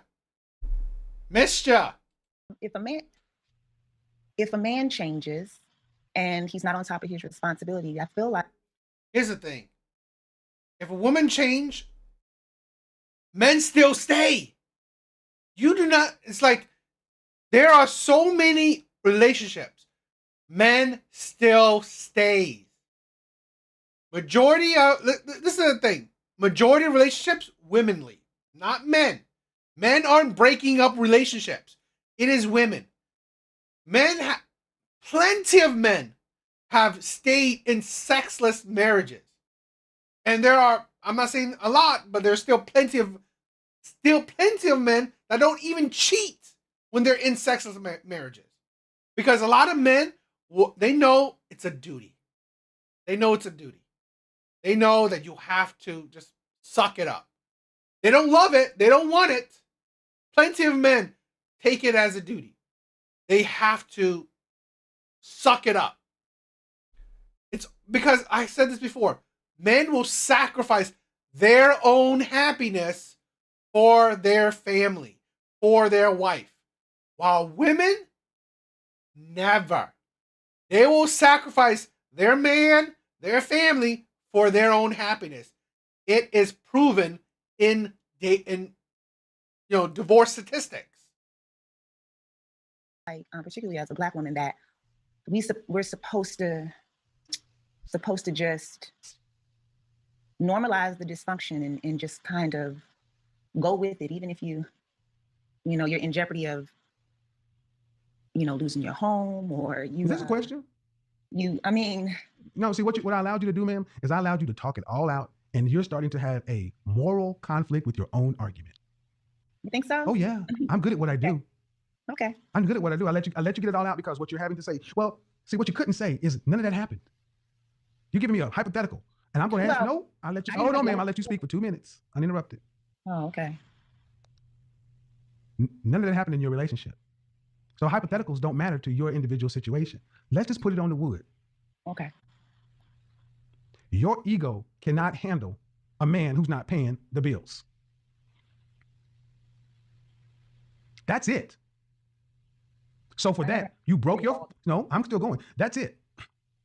It's not about character. It's not about family. It's not about the children's happiness. It's about your ego not being able to accept the fact that this man is under earning. That's it. It's not as though you said this man was a lazy, good for nothing, shiftless dude sitting here playing Madden all day. He's an active, good father. There are women, come back and look at the chat room and see what women are saying.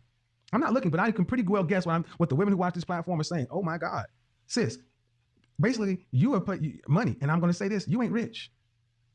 It's a very petty thing you divorced for. And see, that's what this whole COVID pandemic thing has kind of helped Black people realize, that all this shit that so many of our sisters people have valued can be taken like that. And all you got is family. All you got is each other. And what you're looking at is a man that you divorced over money who's still doing what he should be doing. See, if you divorced him over money and he just said, fuck it, I'm not going to do anything, then you'd have had a case. I divorced him over money and he ain't done nothing for his daughters. No, he's still over here two, three times a week. He's active as ever. When you say active, can you define active? I'm defining what you said. What do you think active means? Active is, you have sole physical custody, right? Yes. Okay, so he has every other weekend. That's what he has. So being over there every other day is outside of his custody arrangement. It's helping you. He only gets every otother weekend. But he is extremely active according to the law. You are getting, if you need to do anything, all you gotta do is pick up a phone and say, hey dude, come over here. And he's there like that because he's still in his daughter's lives. Ma'am, this was I would tell you this, good luck trying to date any man with any character and telling this story. It doesn't sound really good, ma'am. You divorced him over petty money reasons. You think it's petty? Yes, I do, because ma'am, your ass is still getting up having to work. All you don't have is a man. Okay. Well, I would like a man who works. So. Well, good. What would your daughters like? Okay. What would your daughters like? They would like a father. No, they would like, they would like, no, don't get, that's bullshit. See, now you want to go there, that's little. They want their father. Exactly. They want their father. And they would like their mother not to have divorced their father over petty freaking reasons. But here's the thing, though. You want a man that worked? Make it, I mean, it's like, seriously, how about, don't give a man that didn't have a stable job children. You gave him 2. So he was not working after the first one? Was he not working after the first one? Was he not working after the second one? I mean, like, seriously, you gave him 2. You married him. This is the thing where if you didn't marry him, you didn't give him 2 kids, fuck it, fine. He didn't work. You don't want him? Cool. You went through all this level of serious commitment. And then now that, you know what? You're done with it. You're bored. You're tired. Now it's not. This is the thing where this is what Kevin Samuels was really for. It's not about you anymore. It's not about you. It's not about you. Here's the thing. If men can go to work and leave and have a stay-at-home mother, stay-at-home wife, you can do it too. You can do it too. I'm sorry. You picked that man. You have to make it work. You have to make it work. You have to make however your situation work. You picked him. No one forced you to give 2 kids to him. This is a thing where it is such level of selfishness. It is petty. Just like Kevin Samuels said, you broke up with, you divorced him, you're still working. You're still taking care of the household. And you just don't have a man. That's it. So what's the difference? You could have, the father of your kids could still be in your kid's life 24/7. Okay? If you didn't have this selfishness, this pettiness, because honestly, you're still doing it regardless. It's not like your life is different. Now you divorce your man, you divorce your husband, now you have a man providing for you. You don't. You're still doing it. You're still providing for yourself. Do you think that as they get older that they're No, they're going to do. No, what I think is going to happen is they get older. They're going to resent the hell out of you. They're going to resent. Oh, you want to hear? I think they're going to resent the absolute fuck out of you because their father is showing up on Tuesday and Thursday. He's there monthly. He's doing the hard work. See, many women complain of high value men of just being a check and not being there. You got the whole goddamn man even afterwards, and you're too fucking blind to see it. You took their father out of the household for a little bit of money, for a little bit of money, for a little bit of money. You're not rich for a little bit of money. And you didn't discuss this up front, ma'am. You didn't go into it saying, hey, man, I need you to carry all the bills. You need to pay all this stuff. You did this afterwards. Good for you. Get the fuck off my phone. I cannot stand women like you.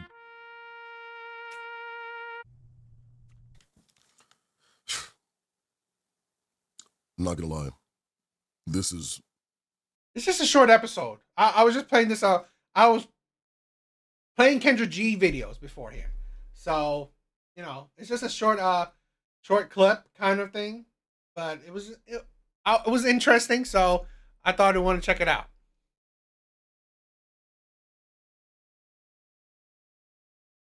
All right, guys. I think that's it for tonight. Just missed you. Thank you for stopping by, my brother. Big bars. Love you. Why? He's walking Odin. He's walking his dog. So thank you for stopping by, my brother. Skull. Hope you gotta keep me updated on the girl. Oh wow, you still here, my bro. Let's see. Define. Thank you everyone for stopping by. Ivan, Skull, Elk was here earlier. Thank you guys. I love you guys. Thank you all for stopping by. You guys are amazing. See you guys on the next live. Later, guys.